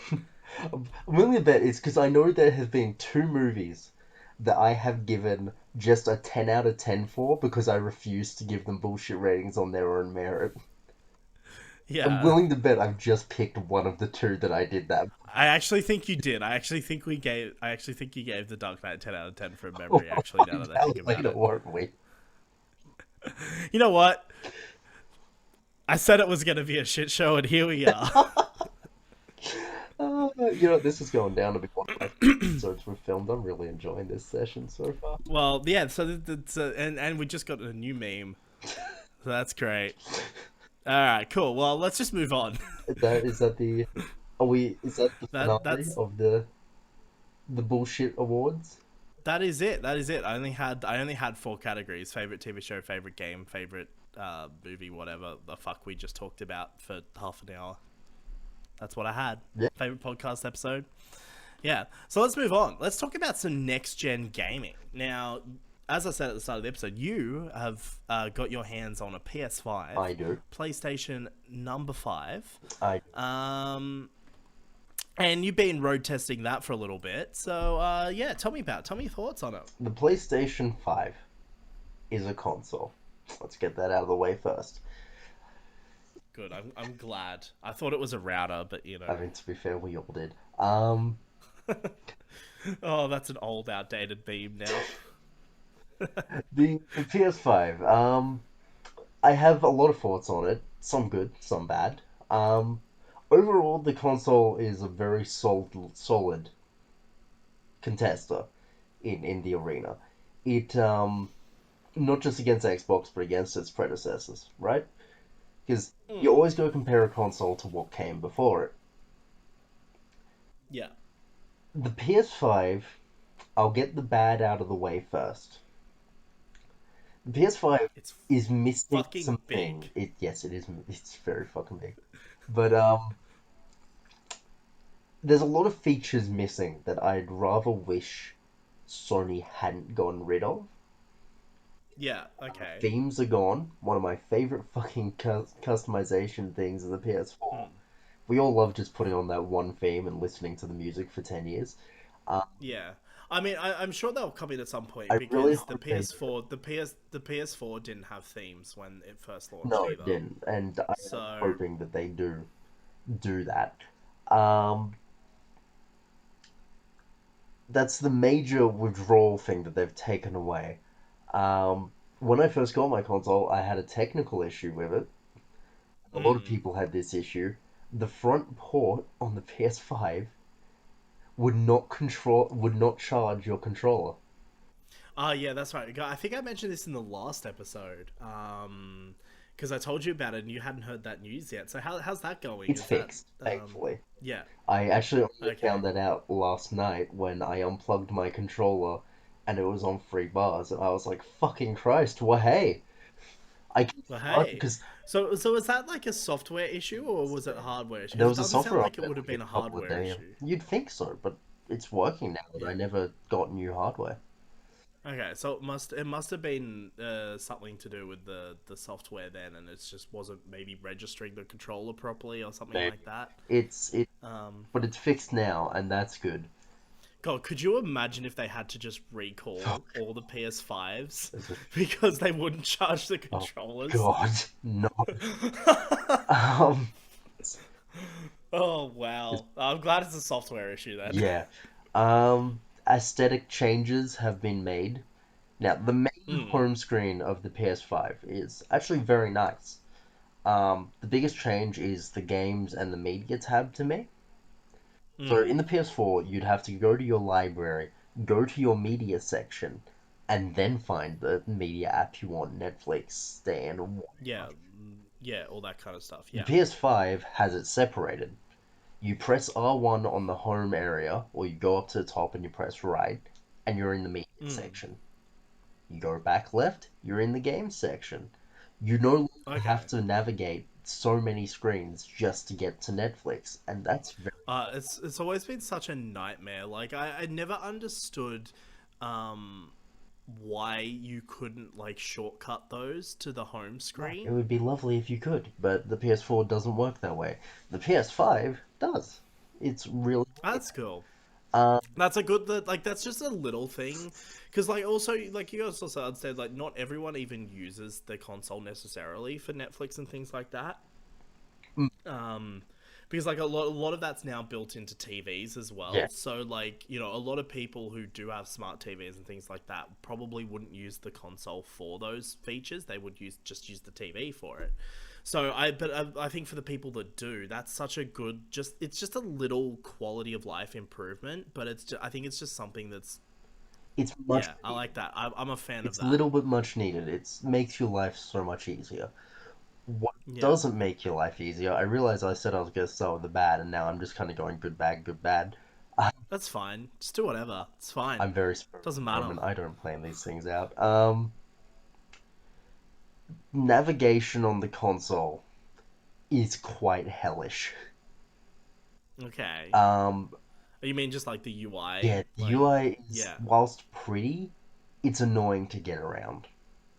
Yeah. Um, Actually, one thing I did want to ask about, because I was telling you about this last episode, have there been many games that you've found where if you've downloaded them, um, you actually have to change manually which version of the game you're playing? Because I know you had to do that, I think, with COD, I think. COD didn't do that to Um, me. Miles Morales did okay. do that to me. Um, Okay, so like, did you ever find yourself playing Miles Morales and realize you were playing the PS4 I version? was trying to find the fucking DLC I got for that game. Yeah. Because I used the code and it's quite annoying to sure having the PlayStation Store directly on the homepage now, where you just go down to it and you're in it now, is great. But they don't have the download list anymore.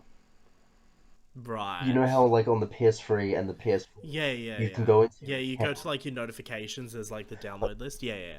and it'll you go into your account and it'll be like, yeah, this is the things you bought, including DLC, and that's really handy.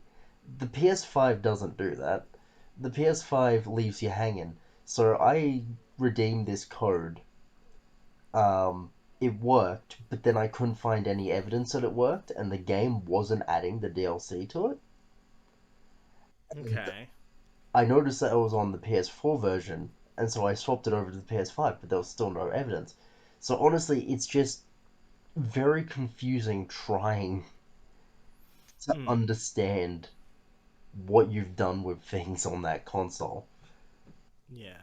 Yeah, I think it's because I know just from watching the stream that I was watching earlier, the guy's playing Red Dead Redemption 2 and he's playing the PS4 version of Red Dead Redemption 2 because there's no PS5 upgrade uh, for that yet.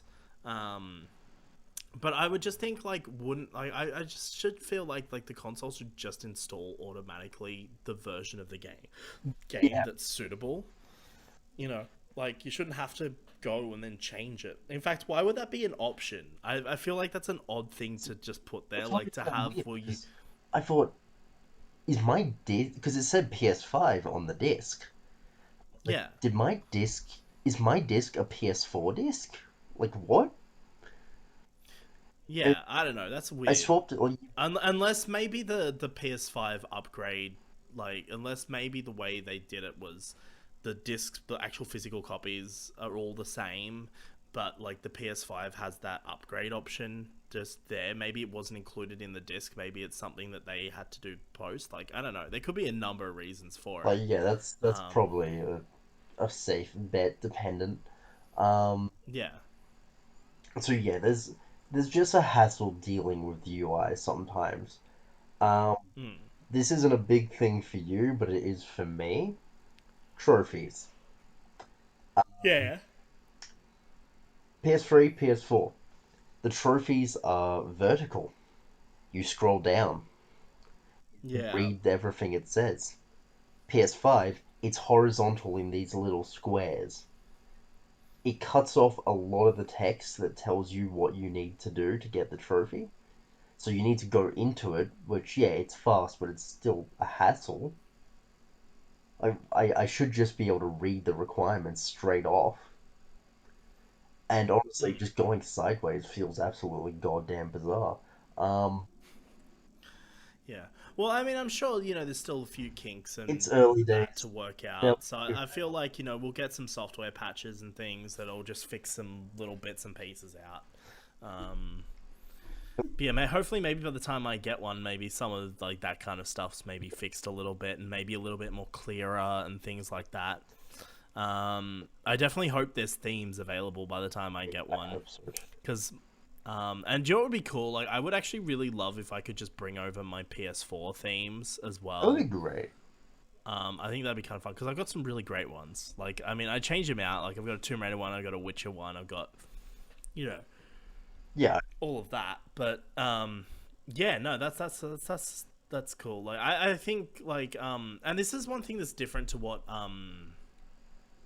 because I want to talk about the controller in the sec because yes. the one thing, the big point of difference I think between Xbox Series X and the PS5 is that what Microsoft had done with the Series X is they've tried to just integrate it. They've tried to make it like like they've I believe they've changed the UI on both the Xbox One generation of consoles and the Xbox Series X to Yes, be they the have. same. My friend actually showed that to me yesterday, actually. Yeah. It's Okay. very Yeah. vertical Um. orientated.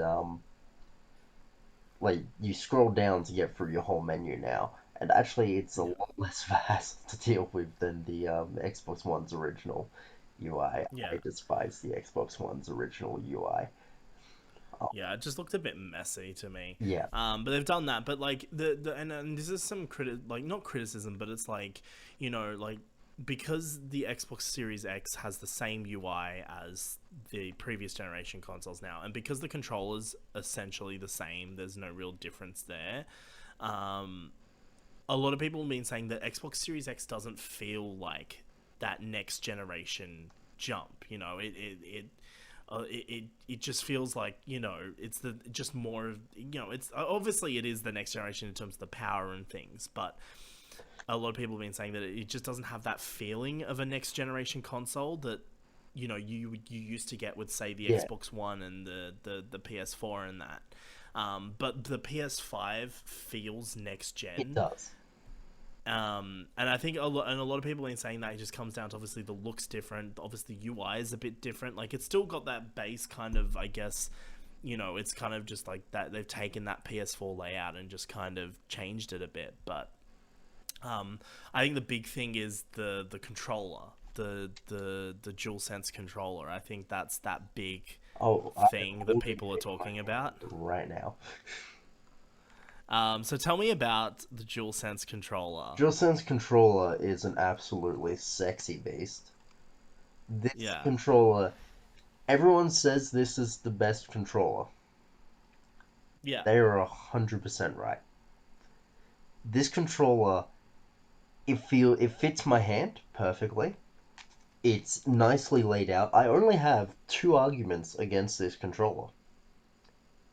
Okay. I'll go basic for I go. One, that it didn't fucking charge for a bit. I've got three arguments against the controller. The controller handles well. Um, The analog sticks feel a lot more responsive than the PS4s. Yeah. They feel tighter to use, like they roll better. Weird thing to notice, but you do as you play more. Um, Triggers feel smoother to press down, which playing games like COD and things is always handy to have. That's if you have haptic feedback disabled. I'll get into Yeah. that in a second.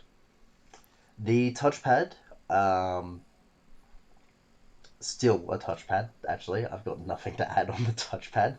Yeah. Uh, It's touchpad. the main difference with this controller outside the inside mechanics is the mute button. Yeah. Your controller will always be acting as a mic unless you mute. Right. Okay. So you need to be careful of that before you go into an online game. Um, because the controller has an inbuilt microphone, as we all know. It Yeah. has a speaker. All game chat comes through the speaker on the controller. Which, if you're listening to your friend in like a PS4 party, and you've got your PS5 controller muted, it's absolutely hilarious to just listen to the fucking idiots on the other end of the game just yelling like they do. Uh, you, Right. I don't know how to turn that off. So wait, so you have the game So you know, volume, like the game stuff comes out of the TV like or whatever, or the your people headphones or talking whatever. through the game, like you you, you know how if you play COD, you'll hear the other players. Yeah. That all comes through the controller. Interesting. Yes. I'm assuming if you had a headset on, it would come through the No. headset. You Okay. need Well, to. surely there'd be settings. There is. Surely. You're correct Yeah. there. It does not have that as the default setting. You Okay. have to work a tiny bit to go through the settings to get that. That's Okay. a small problem with the UI, but I'm sure they'll streamline it as they go on. Yeah, I'm sure they'll fix that up. Like, I'm sure it'll probably become one of those things where when you plug a headset into, does the controller still have a port to plug Yes. Yep. directly into it? Yeah. Okay. Cool. I'm sure they'll figure it out. I'm sure they'll like update it where you could, when you plug a headset in, the PlayStation just automatically routes everything to your headphones. Like, I'm sure that'll happen Mm, eventually if it doesn't already, just as by default. yeah. But talk about the big thing with this controller. Obviously, is the haptic The feedback haptic feedback. functionality. That's what a lot of people are saying. Like, this is what gives it that feeling of like this is next gen. Is this because your Xbox doesn't have this technology, right? Yeah. This is PlayStation here, so like, yeah. Tell me about haptic feedback because I've It heard a lot of good things feels about it. so goddamn immersive. Yeah, Like, so it's basically your regular vibration sort of dealio. Um, yeah. I'm not sure if I'm thinking of adaptive triggers here or haptic feedback. I don't know which is. Well, so there's haptic feedback and adaptive triggers. So the Okay. adaptive triggers, the haptic feedback is like the vibration Yeah. stuff, and then the Okay. adaptive Yeah. triggers, yeah, When you for instance, it feels like a flat rumble on a PS4. Like it's yeah, just you can feel the pack inside the controller just vibrating. And like yeah, when something hits the ground, your controller vibrates. You're like, oh, that feels cool. But the PS5, it modulates like the fucking vibrations and all that. mm, Like, um, it beats them to the sound of something happening in the game. So say a dragon is breathing fire on the ground. It pulses in your hand as if that fire is slamming down in front of you. yeah. It is amazing. Yeah, I've heard good things. It's one of those things that like I mean everyone has said like they describe it just how you have described it, but they're like it's like something you actually have to experience. Like you're not gonna You do. understand it until you experience You it. absolutely do. This controller, magnifique. I love the dual sense. I was iffy about it when they revealed it. Holding it in my hand, the colors are actually quite nice. The the haptic feedback is aided by another small feature. Yeah. The speaker on this controller is 10 times better than the fucking Then the foot. DualShock 4. Yeah. Yeah. And they know that game developers know this. They are relying on this speaker a lot. Yeah. Every every game I've played has had a lot of things come through the controller. And yeah, you can put in your headphones and change that if you don't want that being your thing, or you can set it in game. But if you're like me and you don't mind the volume coming from your controller, having Mm. the sound like whenever I collect a soul in Demon Souls, there's a very specific sound that plays, and instead of hearing it properly from the game, you hear it from the controller, Mm. and it's just they've gone all out on immersion, and everyone's right. You do need to play it to get it. It's good. Yeah. The adaptive Yeah. triggers are I'm not as I'm big. looking forward to it. Yeah, it's when you get it, let me know how you like it. Yeah. Um, Adaptive triggers, I'm not as big on. They're a cool thing, but sometimes you just want a smooth experience. Uh, Yeah. Miles Morales was pretty good with them. You feel a slight press back when you swing your web. So you hold down R2, and then as you're reaching like the 90% pull down mark, it kind of slows it down a bit, and that feels cool. COD snaps it, so like you press it down, and it's like a hard pull, like a trigger. Yeah. It's really cool, but I have it turned off for stuff like COD because I just want to hold it down and shoot without Mm. dealing with that. I mean, I guess it would be dependent on the game. I Yeah, guess. Like, I think some games might work really well with it, and other games might not exactly. Yeah, be that great. Yeah, I just like the idea of. I do like the idea of like that. It's just like having that bit of tension there, yeah, just to kind of just give it like what you're doing in game, just that little bit more weight, I guess. exactly. Yeah, Um, it makes it all comes down to immersion. yeah, Sony's knocked it up with I like that you can turn it off though, because yes. like I do feel like especially it'd probably get a bit annoying after a while for Whereas I with guess some people. So Call the idea to you have pistols. yeah. Pistols are one shot, so every single time you pull that trigger, it's doing the slight hold back before, and it's just Mm, tiring, if I'm honest. mm. Does that like change though depending on what weapon you Yes, have? yes, it does. Yeah. Okay. That's I mean that's kind of cool. I like that. Oh yeah, That's a cool it's a idea. marvelous bit of tech, and I'm glad that it's there. You just don't 100% need it if you don't want Yeah. it. Oh, that's cool. At least you've got the option, I guess. That's cool. But like, I mean, I think it's those two things that really, everyone's just saying like, that's what gives it this feeling of next gen, that you don't get with the Xbox because the Xbox just doesn't have anything to really make it like stand apart from, It's kind of fitting that the the previous Xbox ones. feels like you're upgrading a PC. Yeah. And I know that that's what Xbox and Microsoft have been going for like the past. Yeah, like I mean, I think Xbox's like Microsoft's business model is different now. It's less about the console and more about just having an integrated experience Yeah, across all the different and platforms. there's nothing wrong with it. It Um, works quite well, yeah, especially if you're a PC. I think it's a different thing. Where Sony's is very much a case of, um, you know, upgrading what came before this time round.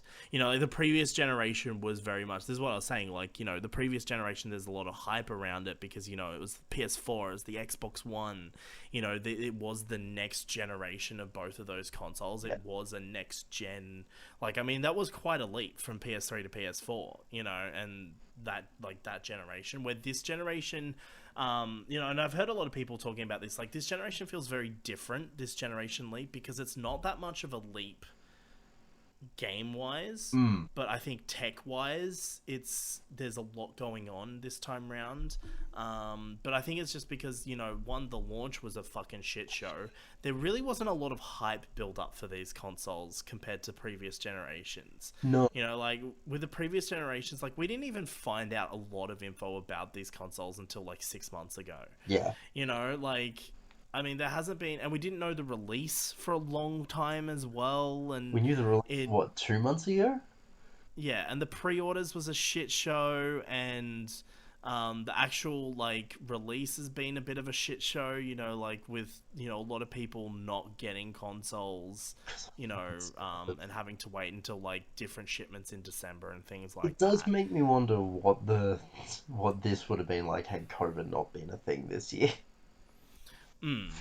Yeah, I think COVID could have definitely played a part in that, but I think just all round, I don't think there's been as much hype surrounding this new generation, just simply because one half of this new generation is very much not pushing towards having like doesn't have that next gen feeling where the other half Yeah, does. the competitiveness was a major. I know I said fuck the console wars earlier, but Yeah. the I mean, I competitiveness hate the console wars, is a but the major thing I hate thing. about the console wars is the bullshit Yeah, fanboys. Like, that's what I hate about the console wars. I hate them and that bullshit. Like, I think having that little bit of competitiveness between the two, I think really is because good. yeah, it was the thing Um, leading up to the Xbox One and PS4's launch was everyone was like, nah, the Xbox One's better, the PS4's better, and everyone's like, oh, look at this and this and this. And, they were clearly pointing out, like, we had months of lead up going, this is better on this, and oh, the game selection's better on the Xbox One, and it actually was. Um, yeah. But then PS4 just absolutely, like, Sony absolutely wrecked last no, generation. I'll be honest, I didn't expect it. Yeah, they I never absolutely expected the came in. PS4 to go as long as it Um, did. Like, not in terms of actual length, but it went high. yeah, and I think like this generation, I think and obviously I think it's going to be a similar situation. I think Sony is going to dominate this generation as well, but I think that's going to come down to I think this time at least Xbox is going to have because Xbox have been Microsoft have been buying up these studios. Microsoft have been putting in the work the last few years to kind of build um, that library of like that kind of like library of like that kind of list of developers to develop games as Mm. exclusives and stuff. So I think they're gonna have some good stuff going on this generation. But I think their whole business strategy is completely different now too.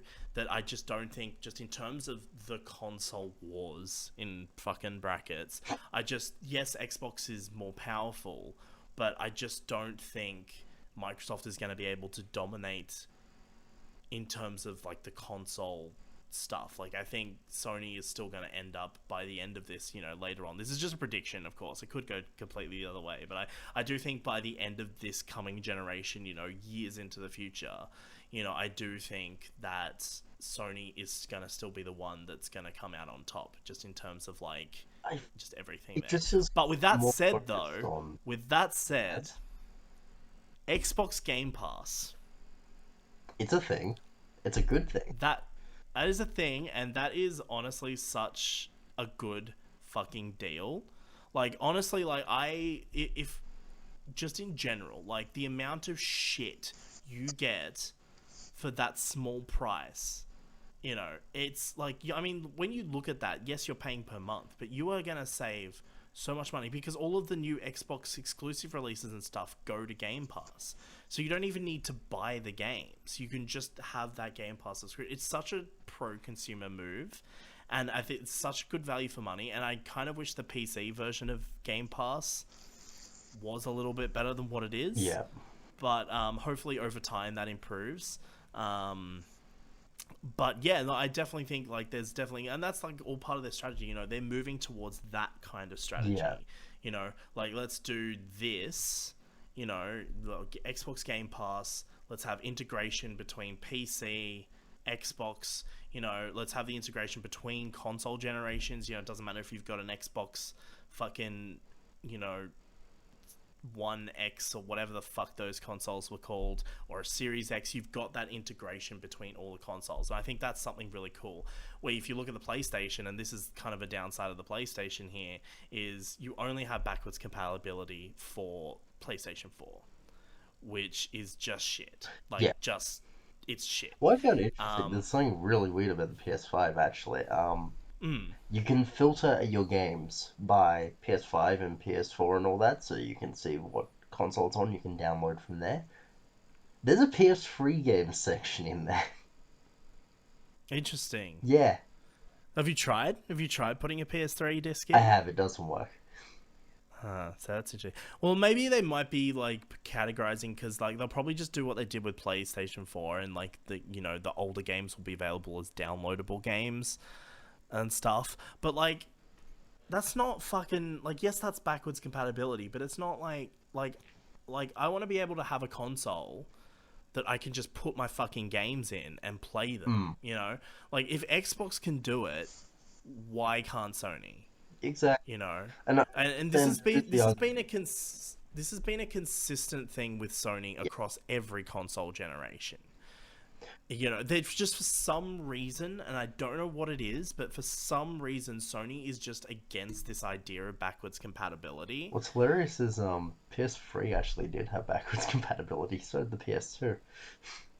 Yeah, but the PS3 only had Yeah, it was backwards only the first compatibility to the generation of it. PlayStation 1. It didn't have to the PS2. No, the original PS3 did.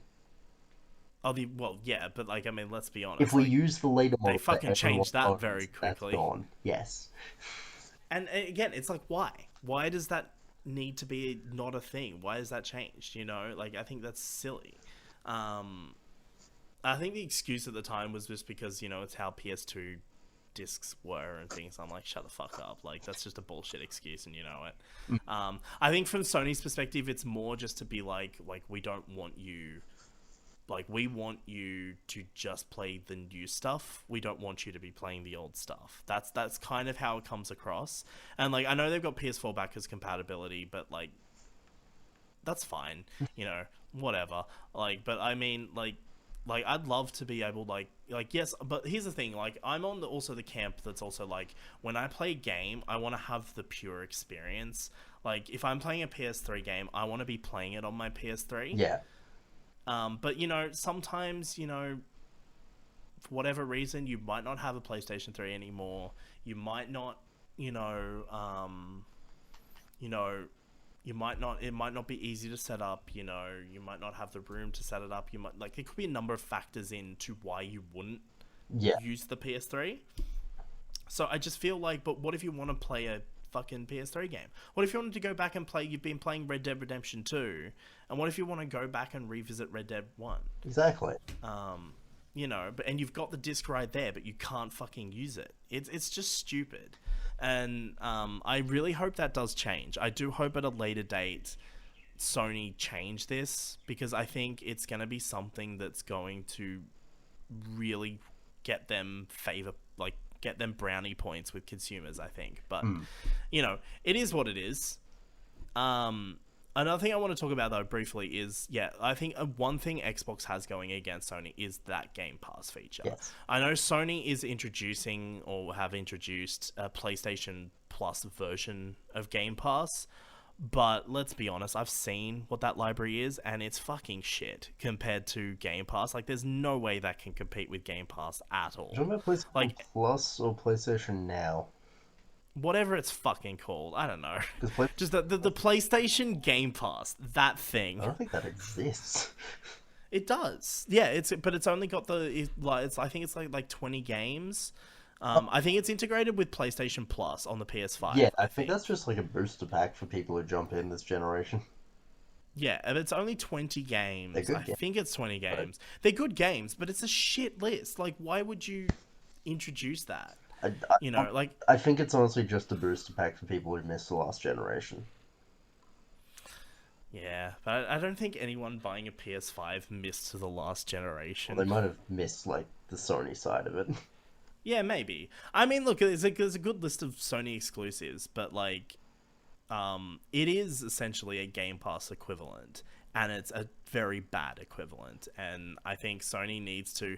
I think here's the thing. I think where Microsoft is going to win this generation is in pro-consumer stuff. Yeah, And I think Sony needs to make backwards compatibility a full thing and needs to have some kind of equivalent to Game Pass. Otherwise, it's going to get left behind. yeah, Like, you can look at the technology, and of course, I think Sony's doing bits and pieces there. They're doing great. And of course, Sony's going to have great exclusives. We know this. But I think just in terms of consumer, like pro-consumer moves, I think Microsoft's is going in that right direction that Sony isn't. And so I think it's going to be interesting to see how all of these aspects play out in Yeah. the coming years, I think. That kind of tangent went on a tangent for a bit, so I do apologize for that. But like, I think that's all thing. I want to talk about games though. Not the games so much themselves per se, but more like how's your experience been playing on the PS5? You know, things like like graphics, loading times, all that kind of thing. Like, how are you finding that? Um, Um, the graphics are the kind of thing that unlike the PS4, when the PS4 first came out, the graphics were mind blowing, right? yeah. Still are, but I mean, it was quite a jump up between PS3 and it PS4. was. And it was evident in like playing the games. You're like, oh damn, this feels next gen.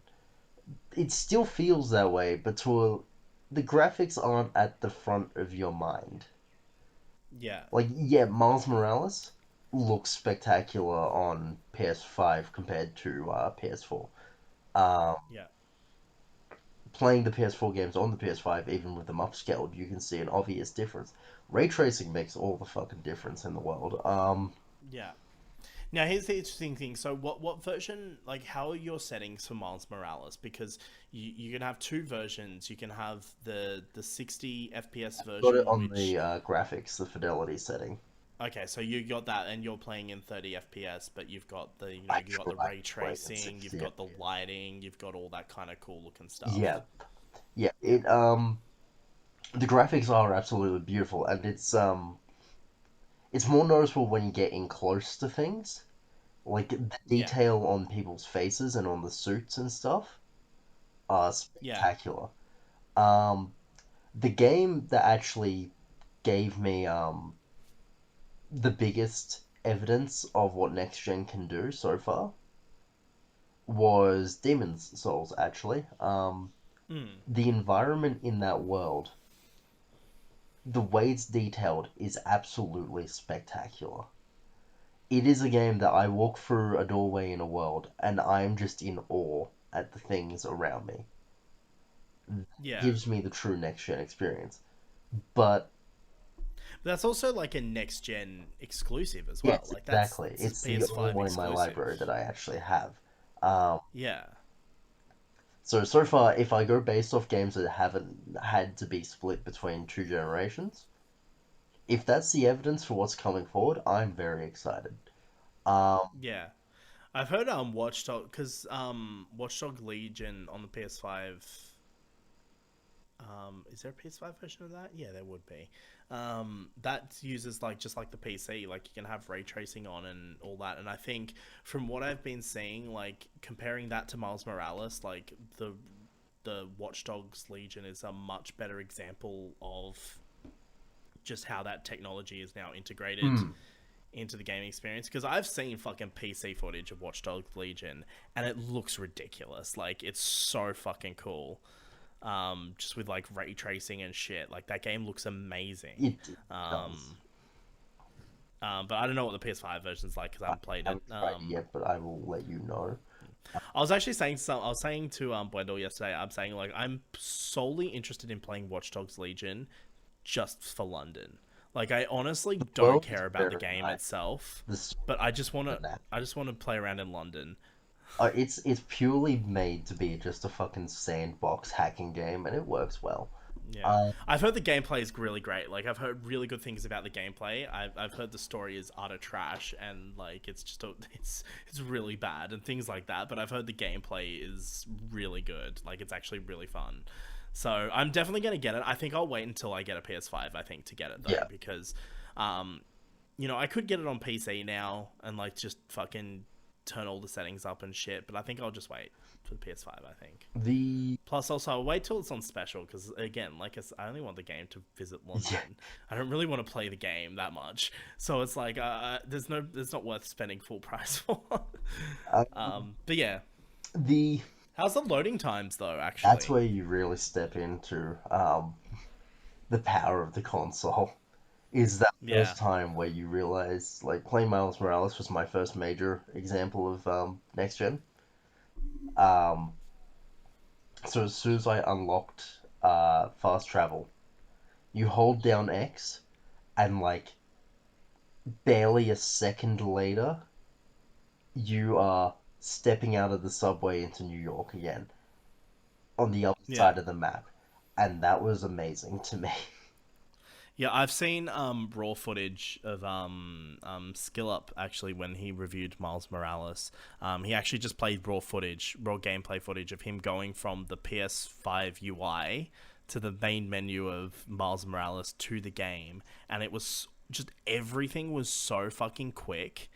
Like, I mean, going from the main menu, like, I was just blown away just seeing the footage and seeing the loading times between the main menu and getting into the game. I was like, this is fucking ridiculous. Like, what is this? Like, what are loading screens? You know? Like, And that's kind of like what I got from it.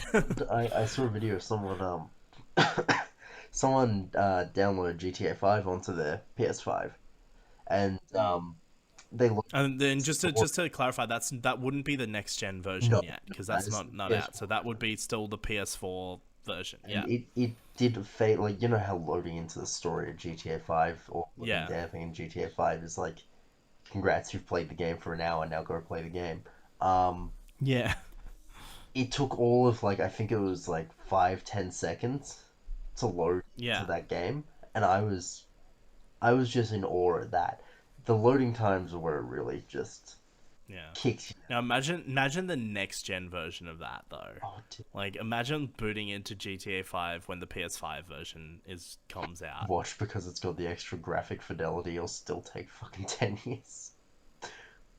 Watch them do it. I think it'd be good. Yeah, I think it'd be cool though. Like, cause I can definitely tell you, like, I mean, obviously got GTA 5 on the PC as well now, and I've been messing around with mods and stuff as I've been saying throughout the year. And like the loading time's still pretty shit to get into it on PC, but it's way quicker than the PS4 loading times. Like just in every way. Like I can get into GTA 5 reasonably quickly Mm. on the PC. It still takes a bit, but it's not incredibly slow. No, I know. You know, I, it's great. I remember the fucking PS4, man. What a joke. What a joke. And actually, the guy I've been watching the Red Dead Redemption stream from actually says that, like, because he's playing the PS4 version, because there's no PS5 version of that yet. But he said, like, the loading times are improved for Red Dead Redemption 2. Because apparently that game has really bad loading times as well it, to get in. yeah. But yeah, like I think that's gonna be where it's at, and I think that'll be like obviously that's gonna be both consoles. Is that processing power, that kind of like that's the next gen right there. Is just being able to load into something, that's good. And it You know. helps, as they said, it helps games too, because you no longer have that weird fucking long crevice that you need to saddle your way through because it's in your way, where it's actually just a hidden fucking loading screen to get you into the next Mm, area. That yeah. that doesn't have to exist anymore unless they narratively, thematically want it. You can just go into the You can big area. just go in. Yeah, go in and do it. Go in and do a bit of gaming, and you know that's what it's all about. It's all about getting in and doing the gaming. At the end of the day, Exactly. you know. So That's cool. One thing I want to actually ask you about, and moving away just from next gen in general at the moment, you said you've been playing Assassin's Creed Valhalla. I have, yes. Now I don't want to review, but I just want to hear your opinion. How is it as an Assassin's Creed game? I haven't met any assassins yet, but um, I mean, how does it feel to play? Because the Valhalla has a lot it's of a step customizability back up. options to make it feel like an Assassin's Creed game. It is a step back up from Odyssey. They've got at least, it's not perfect, obviously, Yeah. but they've got like some decent idea of parkour back in the game. Um, Yeah. The social stealth. Social stealth Stealth is back. back. You can actually, in the settings, you can change it and you can have one hit assassinations with the hidden blade, which is just Assassin's Creed, which is great. It feels like a step in the right direction to getting it to be what they want it to be now, while also not straying away from what it used to be. Yeah, and I'll be straight up with you. I don't like any of the modern Assassin's Creed games. Like that includes Origins. As amazing as Origins world is, I just don't like it. I don't like. It's not for like. It's just another one of these RPG open world bullshit games, and I just don't care for it. Oh, here we go. We're going on this rant again.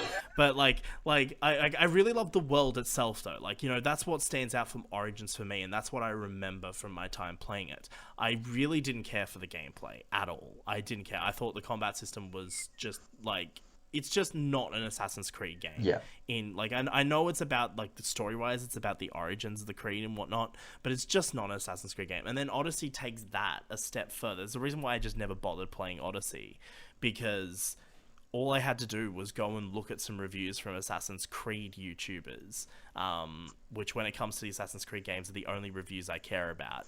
And them just absolutely trash talking that game and talking shit because there's a video on YouTube. It's actually a great video. It's called it's made by a channel called Lasers. It's called Assassin's Creed Odyssey Broke Me, and it's just him breaking down why Assassin's Creed Odyssey isn't just a bad Assassin's Creed game, but it's a bad RPG game, and just going to town on that game. And I just never had any interest in playing it because I'm like, one, from all the promotional material and all the gameplay I saw, I'm like, this isn't Assassin's Creed. It's just not Assassin's Creed. Why is this an Assassin's Creed game? Valhalla's been a little bit different. I haven't had any interest in playing it whatsoever up until recently. And the reason why I've had interest in playing it recently is because all of the Assassin's Creed YouTubers are like, this is actually a good game. Like, it's the best of these RPG trilogy of games, but it's also all the customizability, the fact that all of this Assassin's Creed DNA is coming back into the game. And that's actually got me interested, because when I play an Assassin's Creed game, I want to play an Assassin's Creed game. I don't want to play a fucking 100-hour RPG. You know what I mean? So, Sure. Yeah. But yeah, I guess how you finding that? Like, do you think it's worth playing? I don't know. I'm still on the fence a bit about it, but I at least have an interest in playing this game, where the previous two, I kind of was just like, yeah, whatever. When I've gone further into it, I'll give you a more solid answer. For now, if you didn't like Odyssey, I would still wait a tiny bit. Yeah. I'll play it. I've heard the combat's less the enemies are less spongy though. Yes, they are. I've heard it's actually good to play, because that was one of my big problems with Odyssey, was just all the enemies were so spongy and I just hated it. But one thing I've heard, and this is what all the Assassin's Creed YouTubers have been saying, and they've been saying that this game is way too long. Because like the way the game's structured is you've got each arc for each area, and apparently there's just a lot of arcs to play because there's a lot of areas. And they're not like, here's an arc, it's you know how you used to have like memory sequences, and honestly each memory sequence was like a few missions, that kind of thing. Yeah, apparently like each arc in this game is like 2 to 3 hours of content to get through. And that just sounds like such a slog to me. And like, even hearing Assassin's Creed YouTubers talk about it, they're like, this game is way too long. And like, they're like, I get what they're going for, but it's just too much. So I'm a little like, that's the reason why I'm kind of holding back a bit on it, because I'm like, I just don't want to play a fucking sloggy game. But also, there's a lot of good aspects with all the Assassin's Creed-y stuff coming back. There are assassins in the game, though, so if you haven't met them yet, you will be meeting them. Yes, I do. At some point.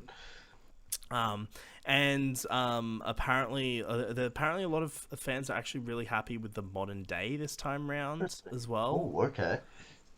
A lot of happy, because like Darby, who was also like, lead writer on like Assassin's Creed Revelations and Black Flag, he's obviously the narrative director in this game, and he's been saying, like, it's been interesting to watch the promotion of this game, because everything Darby has been saying about the game leading up to its release on Twitter has all been aimed at Assassin's Creed fans, and he's saying, this is what we're bringing back. This game is truly an Assassin's Creed game. And like, going into it, where all the promotion side of things is like, hey, look, Viking game. Like, it's two very different messages coming from both the Ubisoft marketing versus the actual narrative director of the game. But he's been hyping this game up for ages. He's been saying that, he was the one that was like, social stealth is back, we're doing this, we're doing that. And he's also like, talking about how he's going to wrap up the entire modern day storyline in this game, which is just fucking wild to think about. I'm actually amazed that Ubisoft had the awareness to do damage control, because Yeah. arguably Odyssey didn't do terribly. A lot of people love that game, and most of them sure aren't people who have played Assassin's Creed before. Don't fucking understand They're it. people Like who every never every bit of gameplay I see, I can't comment on the game because I haven't played it, but every bit of gameplay I see, I'm just like, this looks trash. Like, why would you even play there's this? a very large minority, a large amount of people, not a majority or minority. There's a large amount of people who go, "This is my favorite game in the series," and then you're like, "Which game do you start with?" And they'll be like, "This one," and you're like, "Ah, yeah." Um, so Yeah, I go back and play fucking AC2, boys. exactly. But they still felt the need to run damage control, and I actually appreciate Ubisoft for having that amount of self awareness. Yeah. Well, I think it's just because like the Assassin's Creed fans, there's a lot of backlash from the community in regards to It's Odyssey. like every action they've taken in the marketing, as you said, was a way of going, "Hey, look what we got back. Hey, this is back. Look what else is back." And then yeah, there's the other side. There's like, oh, Vikings, but even the music, um, Yeah, they got just the fucking, kid what's back that composer's name? Yeah, yeah, who did that's AC2, great. which is AC2's soundtrack is top tier video game soundtracks. Yeah, I'm definitely, and these are the reasons why I'm interested in playing this, is because I want to play an Assassin's Creed experience. Yeah, I want that game, but the other part of that game is the slog side of it. Is also another thing, and I don't know if you've reached this point yet, but you know how like Odyssey had a lot of like the fantasy elements to it. I've reached one fantasy element so far. Yeah, I do like how they're handling fantasy elements in this game. Um, because one thing Darby was always saying leading up to the release of this game was that everything is going to be explained via technology. There's it's going to be explained. There's going to be actual explanations for this stuff. They're not just going to have fantastical creatures and things like that just exist for the sake of it.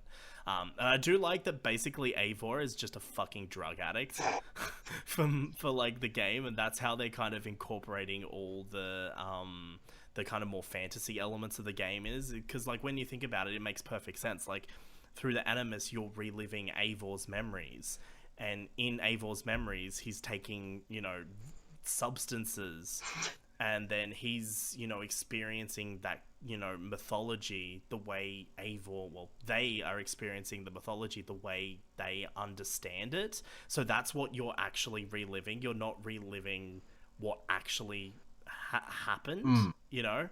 So I like that. Another thing I like about this game is I like how and this is what gets me interested, is unlike Odyssey, where Cassandra and Alexios were just blank slate characters.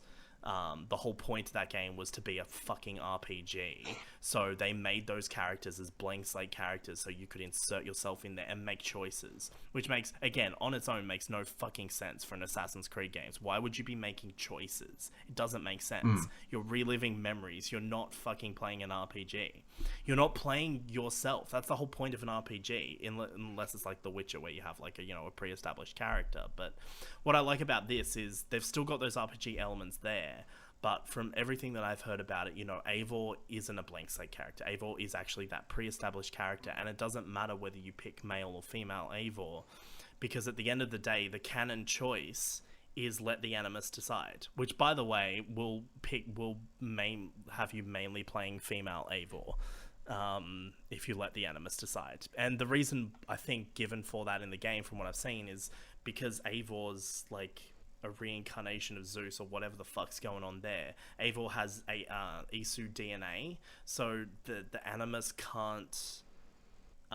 So the reason why you have both male and female are canon is because the Animus can't differentiate Eivor's gender. Like, it can't figure out whether Eivor was male or was female. And I like that still gives, players, you could play as a female or male if you want that choice. Mm. But both are canon. where with fucking Odyssey, it's just a dumb thing to have in a fucking Assassin's Creed game. So I like that, and I'm definitely interested in playing this. But I might hold off on it, I think. Yeah, I don't know. I've been fucking tempted to buy it the last few days, I'll I'll be let you honest. know how I go with the rest of it. Yeah, I'm just interested in exploring the world too. I think that'd be kind of fun. And also going back to Viking era London as well. That'd I be am kind of looking forward to cool. that, and the DLC, which has Viking era Paris. Ooh. Mm. Ooh, I'm very excited. I've actually seen some comparison. There's comparison videos on YouTube of London and Ubisoft games, and it's just comparing Syndicate to Watch Dogs to Valhalla. So I might watch them because I want to check them out. But yeah, that was a little tangent on Assassin's Creed, but I was just genuinely curious to hear what you think about that. Because it's something that's like, unlike Odyssey, which I had zero interest in playing whatsoever, this I'm actually kind of interested in. The more I hear about it, the more I'm like, oh. And like some Assassin's Creed YouTubers have actually done videos breaking down their control scheme. So like if you want that classic Assassin's Creed experience, they've done a whole videos talking about the control scheme and how to set it up so you can have that experience. Yeah. So yeah, I'm interested. I think it'd be fun. I don't know. Is there anything else you want to say No, about it? no, Or I'll get back to it when I've gone more through it. yeah, cool. All right. Well, yeah. Is there anything going back to the actual topic? Is there anything you just want to add about the PS5 before we move on? Or Nah, I think we're running a bit long here. We yeah, get that's why to I'm like, is Destiny. there, and if there's yeah, let's just talk about Destiny for a bit. Now, I'll keep Destiny short and sweet. But basically, I've been playing a bit of Destiny 2 recently. I've actually put in, I think, about 70 hours in just the past 2 weeks Nice. of Destiny.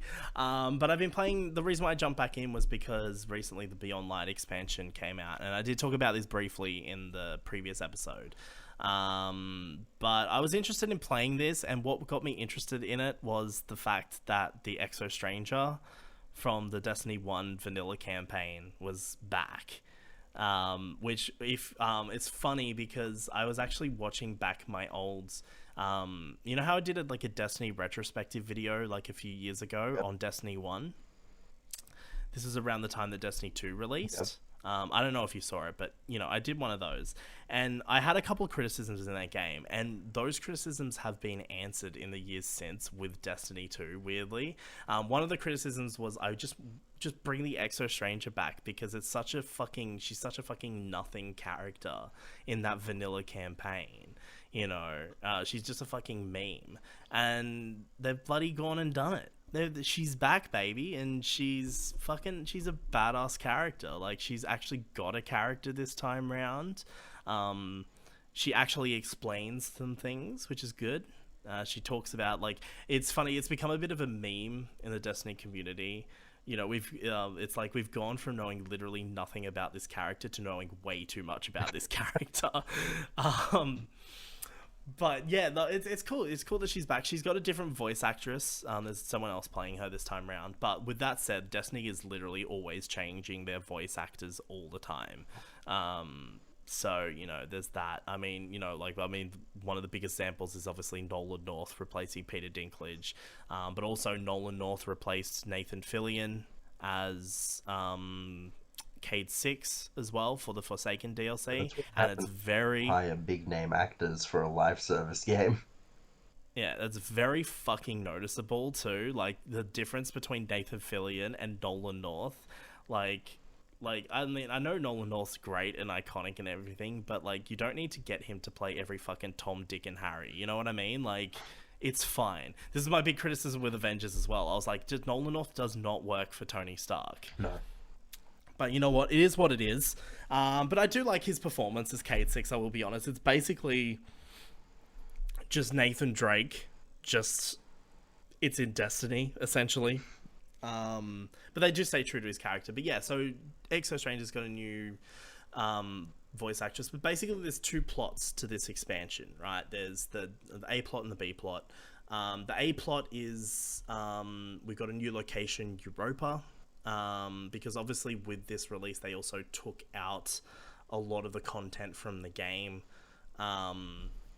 And essentially, the explanation for that in universe is the darkness has consumed the planets because now the darkness is back as well. By the way, the darkness, which was that kind of like vague threat in the first vanilla campaign, has been gone for years. You know, because we've had different villains in that, and now it's back, and it's now becoming a bigger threat. So it basically like essentially consumes these planets, which is why they're no longer there. But you've got Europa. But yeah, essentially the main plot of it is there's it actually goes a lot into the lore on the Fallen, interestingly. So like there's this character named Aramis who has been given the stasis power, basically, because obviously the big selling point of this new expansion is stasis. It's the new darkness based subclass, and so she's kind of got that power, and she's kind of like, you know, with that power, she's seeking to destroy the Traveler because, you know, basically in the backstory, the Traveler used to abandoned, before the Traveler went to Earth, you know, to be there in the city and all of that, it was actually part of Elixni culture, which is what the Fallen are. And then there was a big collapse similar to what happened to humanity before the events of Destiny. And that happened. And then, you know, the Traveler abandoned this race, the Elixni, and then that's why they're called the Fallen. It's because they're literally a fallen race. You know, like they've just, you know, they were part of this collapse. You know, the Traveler abandoned them, that kind of thing. So anyway, Aramis now has the power of stasis, and so her plan is to create an army of Fallen with stasis, essentially, and her goal is to destroy the Traveler for abandoning her species, you know, years prior, you know. So that's kind of the base plot, essentially. It's she's doing her thing and you just have to stop her. That's essentially it. It's a basic plot. It is what it is. But where the actual plot of this expansion kicks in is when the Exo Stranger turns up. Because the whole point of this expansion is to introduce the new subclass, the Stasis subclass. And obviously, you know, the Exo Stranger represents, you know, Aramis represents what can go wrong. It's like, the easiest comparison to make is the light side and the dark side in Star Wars, right? You know, the dark side can corrupt you, you know, and that's why, you know, like, you know, you see it happen with Anakin and, you know, all of that. Like, the dark side is a force that, like, a power that can corrupt you, right? Yeah. It's essentially the same thing. So Aramis is that kind of, like, side of the coin where this is what happens if stasis corrupts you, while the Exo Stranger is like a grey Jedi, if you will. You know, she's someone who uses both light and dark powers, but she's not being corrupted by them. Okay. And so you've got these two sides of the coin. So the kind of the drama, I guess, if you will, of the expansion storyline is as you're unlocking more and more stasis abilities, you know, it goes against what the Guardians, you know, believe in. You know, they're all about the light. So, but it's all about, you know, Exo Stranger basically explaining that to defeat the darkness, you have to adopt its power. You know, you're not going to be able to do it. So then there's a lot of back and forth between the Ghost and the Guardian, because guess what? The Guardian actually has a few lines of dialogue in this. Which, by the way, they've replaced all the voice actors for the Guardians as well. So they no longer have individual voice actors for each gender in each race anymore like they used to. They now have one female actor, one male actor. And I think that's probably just down to logistics. I think it's because Bungie, and a lot of this expansion comes down to logistics, which I'll get into, but essentially it's just the drama comes from your Ghost isn't quite on board with you adopting stasis powers at first, but, you know, that's kind of comes around. And then Zavala turns up and Zavala's like, what are you doing? Like, this is just stupid. Why are you doing this? But, you know, it's all really cool. And I will say one thing about stasis. It's OP as fuck. Like, I was literally playing it last night and I had to change to a different subclass to do a certain quest. And I was like, this subclass is shit. Like, why would you play anything else that isn't stasis? It's so overpowered. It's so cool.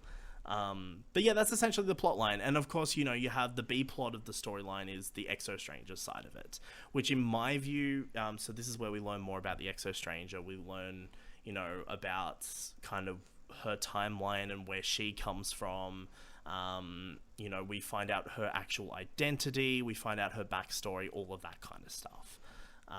And to be honest, I think that should have been the A plot. I don't think that should have been the B plot. Yeah. Because some of that is reserved for post-campaign questline. And the problem with the post-campaign questline is dialogue isn't delivered through story isn't delivered through cutscenes. Story is delivered through either text boxes or just bits of dialogue that you would have the Exo Stranger say, or you'll have like little moments where two characters will be standing there talking to each other, but there's no like cutscenes. There's no like real big meaty story. And also the mission structure, there's no real like a lot of the quest lines in Destiny 2, especially the post-campaign ones, revolve around just going to a planet, killing X amount of people, or doing this and killing this amount of people with this certain power, or playing strike playlists or Gambit with stasis active, that kind of thing. And it's a bit of a slog, I will be honest. It's not a long campaign to get through the Exo Strangers questline, but it is just a slog because it's just that boring shit. Yeah. But I tell you what, though, it's fucking worth it for the story, because I do love the story of the B plot in this game. I really do love the Exo Strangers questline for its story elements, because it's so cool, and how they tie the Exo Stranger into our timeline as well. And we kind of learn about, what happened in the previous timelines that the Exo Stranger's been trying to avoid, and, the timeline that she comes from, and it's good shit. We learn a lot. I mean, a fucking lot about this character. And not only that, but we learn a lot about the Exos. Because you know how, like, there's, like, Cade 6 is an Exo, and, Exo is one of the races you can pick, the robotic ones. Yeah. Yeah, we learn a lot about them as well. We learn a lot about their origins, because the Exo Stranger's an Exo, obviously. But we learn the Exo Stranger's identity is, her name is Elizabeth Bray. And she actually used to be human in her original timeline. She used to be human, and her father, Clovis Bray, is the ones that created the Exos. And she was essentially used as a guinea pig to test, like, to see if the Exo project worked. Which is kind of fucked up when you think about it. Like, Clovis was like, I'm going to use my own daughter as a guinea pig for this whole thing.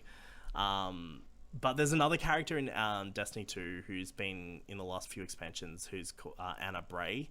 So in the original, so they're actually sisters, these two characters. And so there's actually a really good moment in the campaign where these two characters meet. And even though they're from different timelines, because in this timeline, Anna has just assumed that her sister Elizabeth is dead, and I'm pretty sure that's probably what happened in this timeline. But because Exo Stranger's from a different timeline, they're able to meet each other, and it's a little bit much for her to deal with, but it's a cool little storyline, and I want more of that. Like, I'm just glad this character's come back, and this character is a fucking badass. Like, and she's only really a badass in one moment, and it's in the cutscene that she's in, but like, oh, it's good stuff.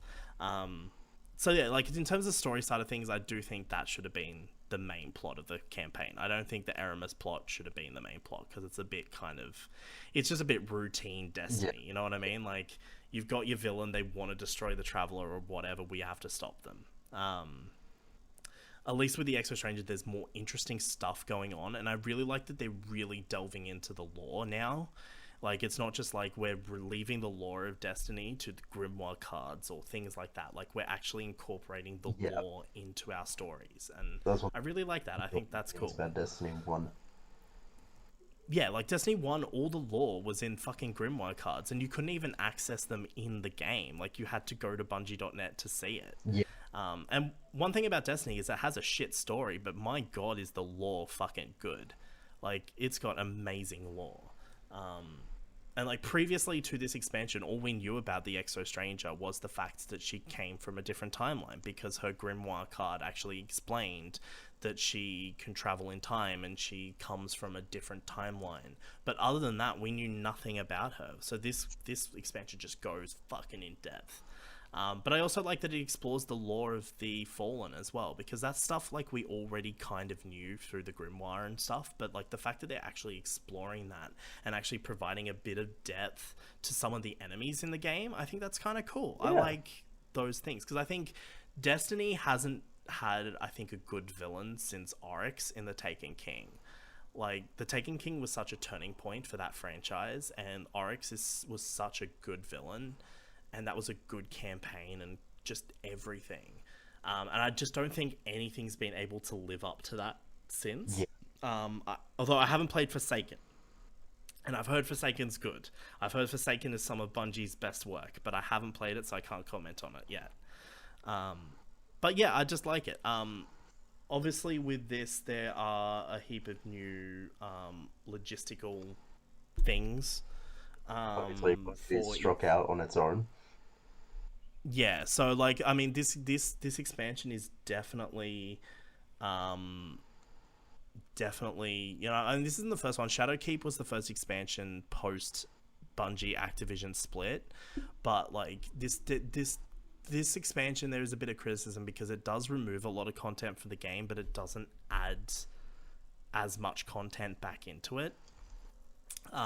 This expansion doesn't have a lot of stuff. Like I will be straight up here.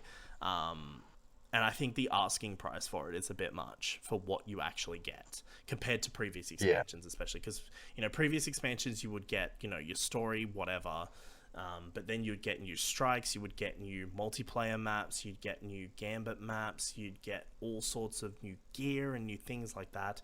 This expansion, there's no new multiplayer maps, there's one new strike, no new gambit maps, and I honestly don't think there's new gear. I think there's like a few bits and pieces, but there's not like a big gear list this time Are there around. any raids? Or no? There is a raid, yeah. The raid came out a bit after Beyond Light though, so like the raid has just recently come out. But the raids always come out after the initial expansion, like because you've got to have time to level up and things for the raid and prepare. So the raids always usually come out about a week or 2 weeks after. So there is a raid, but like compared to what has been removed from the game, you know, the amount of strikes that are now no longer in the game, the amount of PvP maps that are no longer there.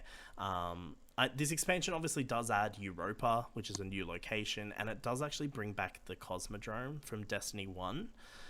But even then, when you put all that together, like the asking price for this expansion is the same as the previous expansions, and you're not getting as much content there. So, and a lot of this, I think, comes down to just this year in general. I think the problem, you know, the big thing is, you know, I think obviously Bungie aren't, you know, they can't do what they used to do since they split with Activision. You know, like they've even gone on record and saying, you know, they're never going to make anything like Forsaken ever again because they just don't have the resources anymore.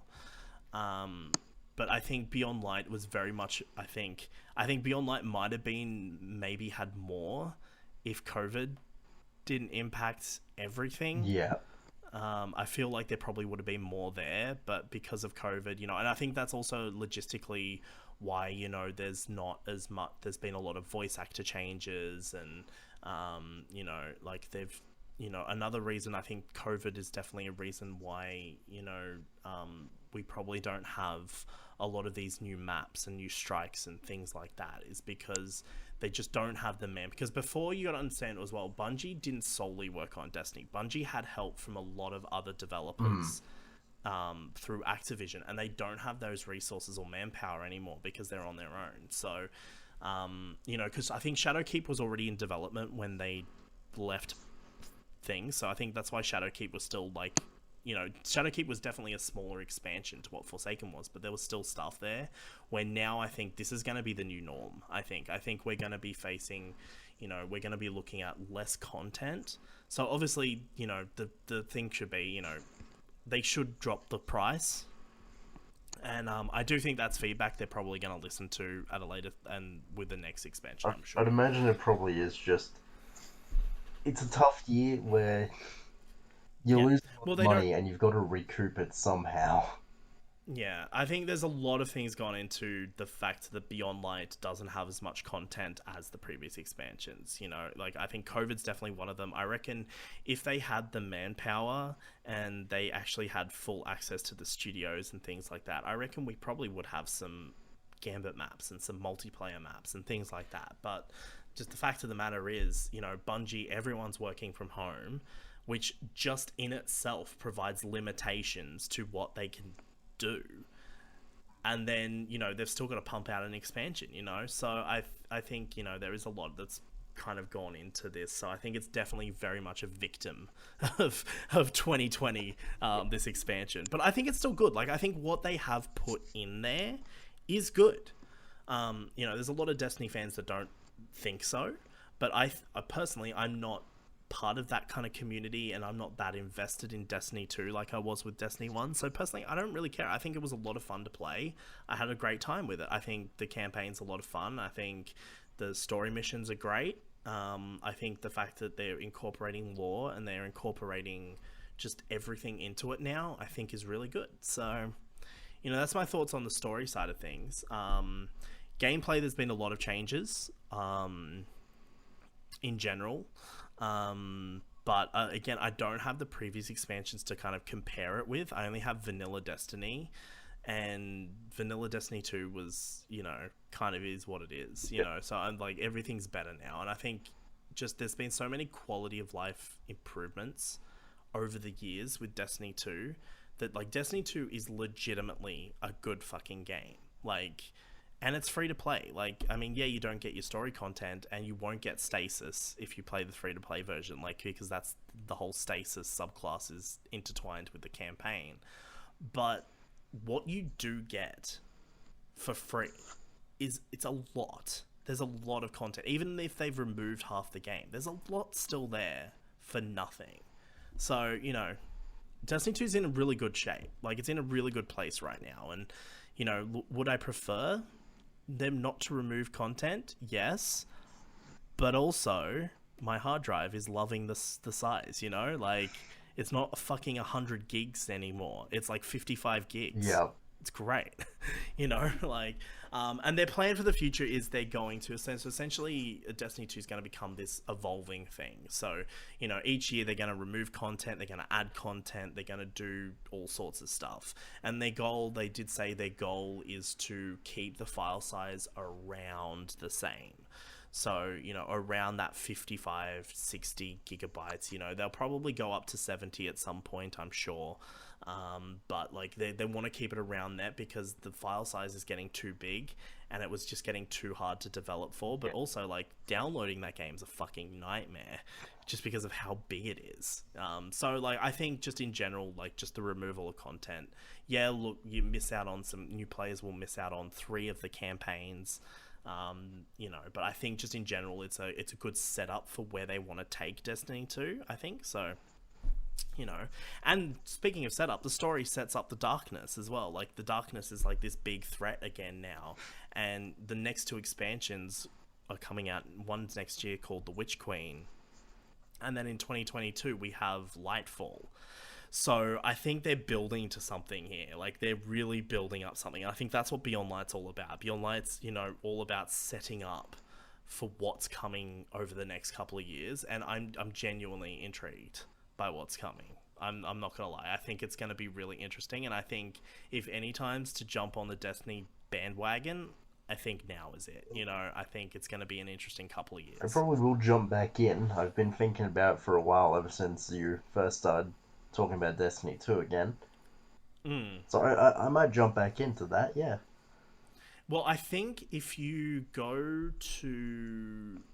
I'm pretty sure if you played it on Xbox, I'm pretty sure all the expansions are part of Game Pass. Shit. I'm pretty sure. In fact, I'm going to look that up now. Played on Give me a sec. I'll look it PlayStation, up. no matter luck.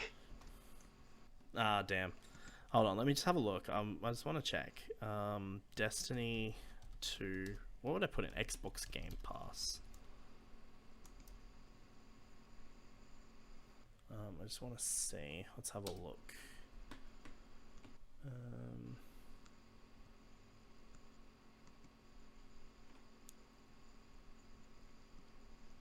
Shadowkeep, Forsaken, and I'm pretty sure the new one is also part of it, Beyond Light. I think that's part of Game Pass. Yeah, it is. Yeah, so like you could literally not spend a fucking cent on this game. If you had Xbox, like if you were on Xbox and you had Xbox Game Pass, you could get everything Oh, damn. that this game has to offer, which is pretty good. I don't know if that translates to the PC version of Game Pass. I didn't really check, but I'm assuming it doesn't because it's sold through Steam. So, um, but yeah, that's cool. Like, I mean, there's a lot there, and I think it's definitely worth playing now that the story is actually starting to become a bit more interesting and starting to become a bit more intertwined. And of course, Destiny's gameplay is fucking fantastic. Like, no one's ever criticized the gameplay of Destiny because it's always been good and it always will be good. It's just fucking top tier FPS gameplay. But I think now there's just a lot of really good stuff going on, and yeah, I think there was something else I wanted to say, but I honestly can't remember what it was. Um, like Destiny's Destiny, there's lots of shooting, there's lots of abilities, there's fucking swords, which are always good. You got bow and arrows, you've got all sorts of shit going on. Um, and actually, one thing I want to talk about is if you're a new player. So Destiny 2, they have changed how the new light structure works with Beyond Light. So now when you start the game, before with Destiny 2, if you were starting with a new character that wasn't ported over from Destiny 1 or whatever, you would actually play the opening mission of Destiny 1. In the Cosmodrome, you remember that mission where Yeah. you wake up, Yeah. and like in that game, that was the only cinematic mission in that game. Like everything else was all pretty standard. That was like very cinematic. Like there was a lot of like stuff going on, and there was interesting lighting and all sorts of bits and pieces going on. So what they've done now is it starts the same way. So if you're playing a new character, the ghost will wake you up and you'll have that whole introductory scene. But then instead of having the mission play out the way it does in Destiny 1, once you kind of get into the Cosmodrome, you will, instead of finding your ship and going to the city like you do in Destiny 1 and like you've been doing before, you instead meet a new character. And so there's a whole new cutscene that plays out, and that now starts a new quest line. And that whole quest line is designed to show you just every aspect of the game. It's essentially a tutorial quest line. Honestly, it takes probably over an hour or so to actually get through, but it shows you, and as a returning player or someone that's been playing it forever, it's a bit of a slog to play. I will be honest, but it's all set on the Cosmodrome, and it's just a quest line designed to show you every bit of the game and how it works. And it's actually a really good tutorial. So for like new players, you're not going to be jumping in and kind of have to figure things out. Like it's actually going to explain to you, this is exactly how everything works in this game. So it's actually a really good tutorial mission. So yeah, it's a lot. I created a new character specifically to play through that, and just for this review. And yeah, it's actually a really good way for new players to jump into the game. So Okay. yeah, that's a cool little thing. Honestly, I don't really have much else to say about it. I've been playing Gambit. That's been a bit of fun. I've just been doing a lot of Strike playlists. That's been fun. I haven't really played any of Crucible at all since returning to the game. So I really can't comment. I know Crucible, actually, I do know for a fact that Crucible is fucked right now because of stasis. Because apparently it's just like, it's so broken because of the stasis abilities. And I will say with stasis, the Warlock has the best stasis ability. Like, out of all the other stasis abilities that you get with Hunters and Titans, Warlock is the most overpowered and the most effective. And so it's just an absolute shit show in multiplayer. So there is that. So I think there's going to be a bit of balancing to do there. I think Bungie's going to spend a bit of time balancing stasis, and I think they are going to be also upgrading the other subclasses as well, so that way they're all on the same level as stasis. Because right now, like, if you have stasis, there's literally no point in ever changing to any other subclass, because it's just too powerful. But yeah, no, it's good. I definitely recommend jumping into Destiny 2. I'm going to be probably playing it for another couple of days, and then once Cyberpunk comes out, I'm probably not going to touch it for a long while. But I do have the Forsaken and Shadowkeep campaigns to play, so I'll probably jump back in at some point once I've kind of all cyberpunked out, I think. It's just fun to play, man. Yeah, Like I've just been playing it, and I just have so much fun playing it. It's such a good game. But yeah, that's all I have to say about it. that's a good breakdown, and I do look forward to playing it myself. Yeah, well, I guess that brings us to the end. I think. Yeah. I think we're fucking done. I have nothing left in me. But yeah, that's all, I guess that yeah, that brings us to the end of this episode and also this year. We are taking a bit of a break. But and we'll be back probably February when we relaunch the podcast. Just like this year, we'll do a launch episode, which will essentially just be a shortened version of the podcast where we essentially just kind of go over, what I was thinking of doing is like, because you know how last, like in this year when we did our launch, it was just like the catch up segment, but like the whole episode, basically. Yeah.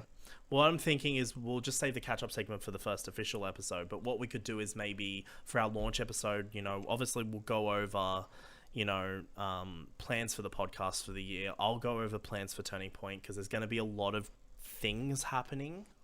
This is why I said, like, during the break, I'm going to be working a lot behind the scenes to get some stuff happening. But that episode will be kind of to go over that. But I thought we might, just use a bit of time in that episode to kind of look ahead to the year and just look at some things we're excited about and just kind of do that. But that'll be a shorter episode. I think our launch episode this year was about 50 minutes long. So I'm going to aim to be shorter than that. Like, I'm aiming for probably, like, maybe let's try and do about a half hour Yeah. kind of launch. But yeah, that'll probably come out end of January. And then the first official episode, episode 16, will be in February, which will be our Cyberpunk 2077 episode. So that's something we're going to have to do a bit of during the break, is play that game so we can talk about it when we come back next year. Okay. But also Lewin and I will be doing a video on the Doctor Who Christmas special, New Year's special, Revolution of the Daleks, that thing. We'll be doing a video on that because that kind of comes out during the break, and I just don't think we're going to be able to fit it in. We can't organically put it into the February section.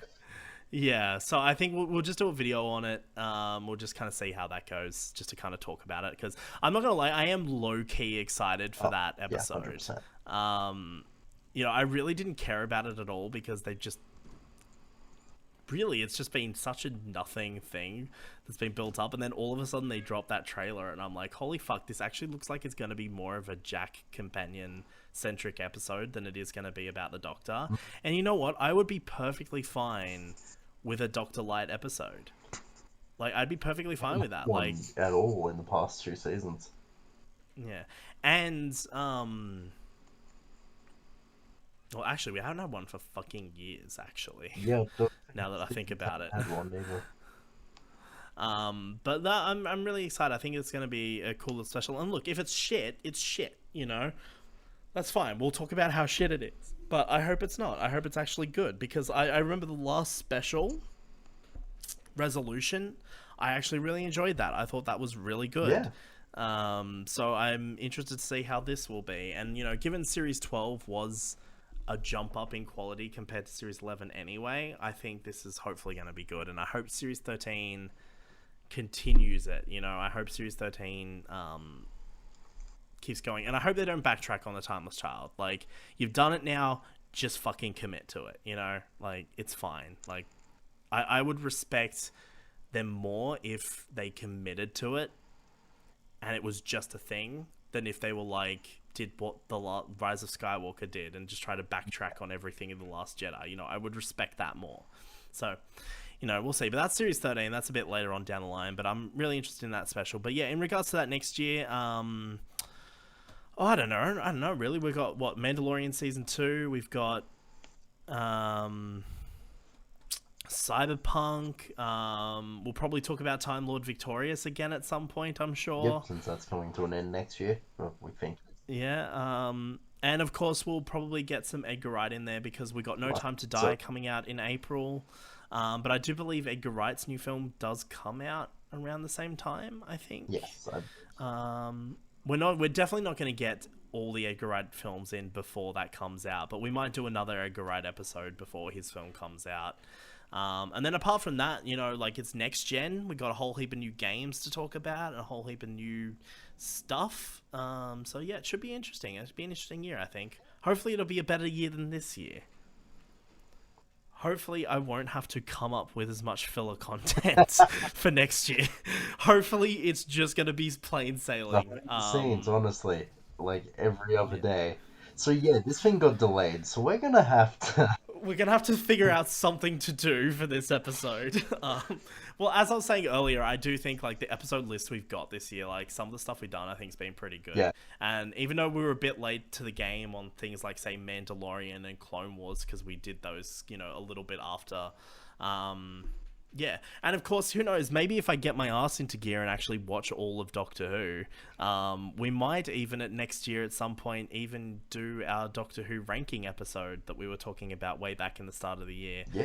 But that all depends on whether I watch it, because I want to rewatch it before we do that.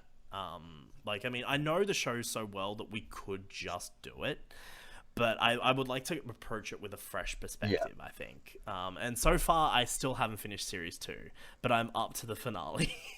So I just need to finish Series 2 and start watching Series 3 and go from there. But yeah, who knows? Maybe that'll come next year as well. We'll see what happens. And also, another thing I'm looking into doing is doing podcast excerpt videos on my YouTube channel as well. So...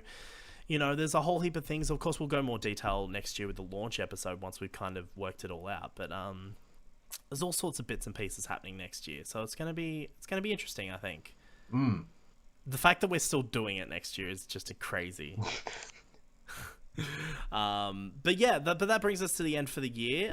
So I hope everyone has a good holiday season. Yep. You know, good Chrissy, New Year's, that kind of thing. And enjoy Cyberpunk when that comes out. Because originally that was what this episode was going to be about, and just got delayed, didn't it? But yeah. Oh, fuck me. I'm still recovering, I think. From the water. I think that... yeah, no, my throat's been fucking... really took you out. When I was choking on that water earlier, like, I've had a sore throat since. Oh, jeez. Like, that's why I'm just like, yeah, it's probably because I did that and I've been talking a lot as well. But yeah, that brings us to the end of the year, end of season 1. Of course, you can go back and listen to the back catalogue of episodes, especially the episodes that we talked about in this episode. Go listen to them. They're a good time. You can find them on YouTube. There's a whole playlist for you to go if you want to go and see those, or you can go listen to them on Spotify. And my plan is that by next year, when we start next year, we'll also have the podcast up on other podcast platforms like iTunes and Google Podcasts and things like that. So hopefully we'll have that. But yeah, there's a lot of exciting stuff, a lot of exciting changes coming in 2021. So look forward to that. But yeah, other than that, I've got nothing else. I'm done. Yeah. I'm out of here. I'm finished. Closing up shop for the year. All I can say is have a happy holidays, everybody. We wish you all well, and yeah, we'll see you next year. I don't. Yeah, no, it's alright. I'm the same as well. I wish everyone well. Yeah, we'll see you next year. I think it'll be good. See you next time. See you next time.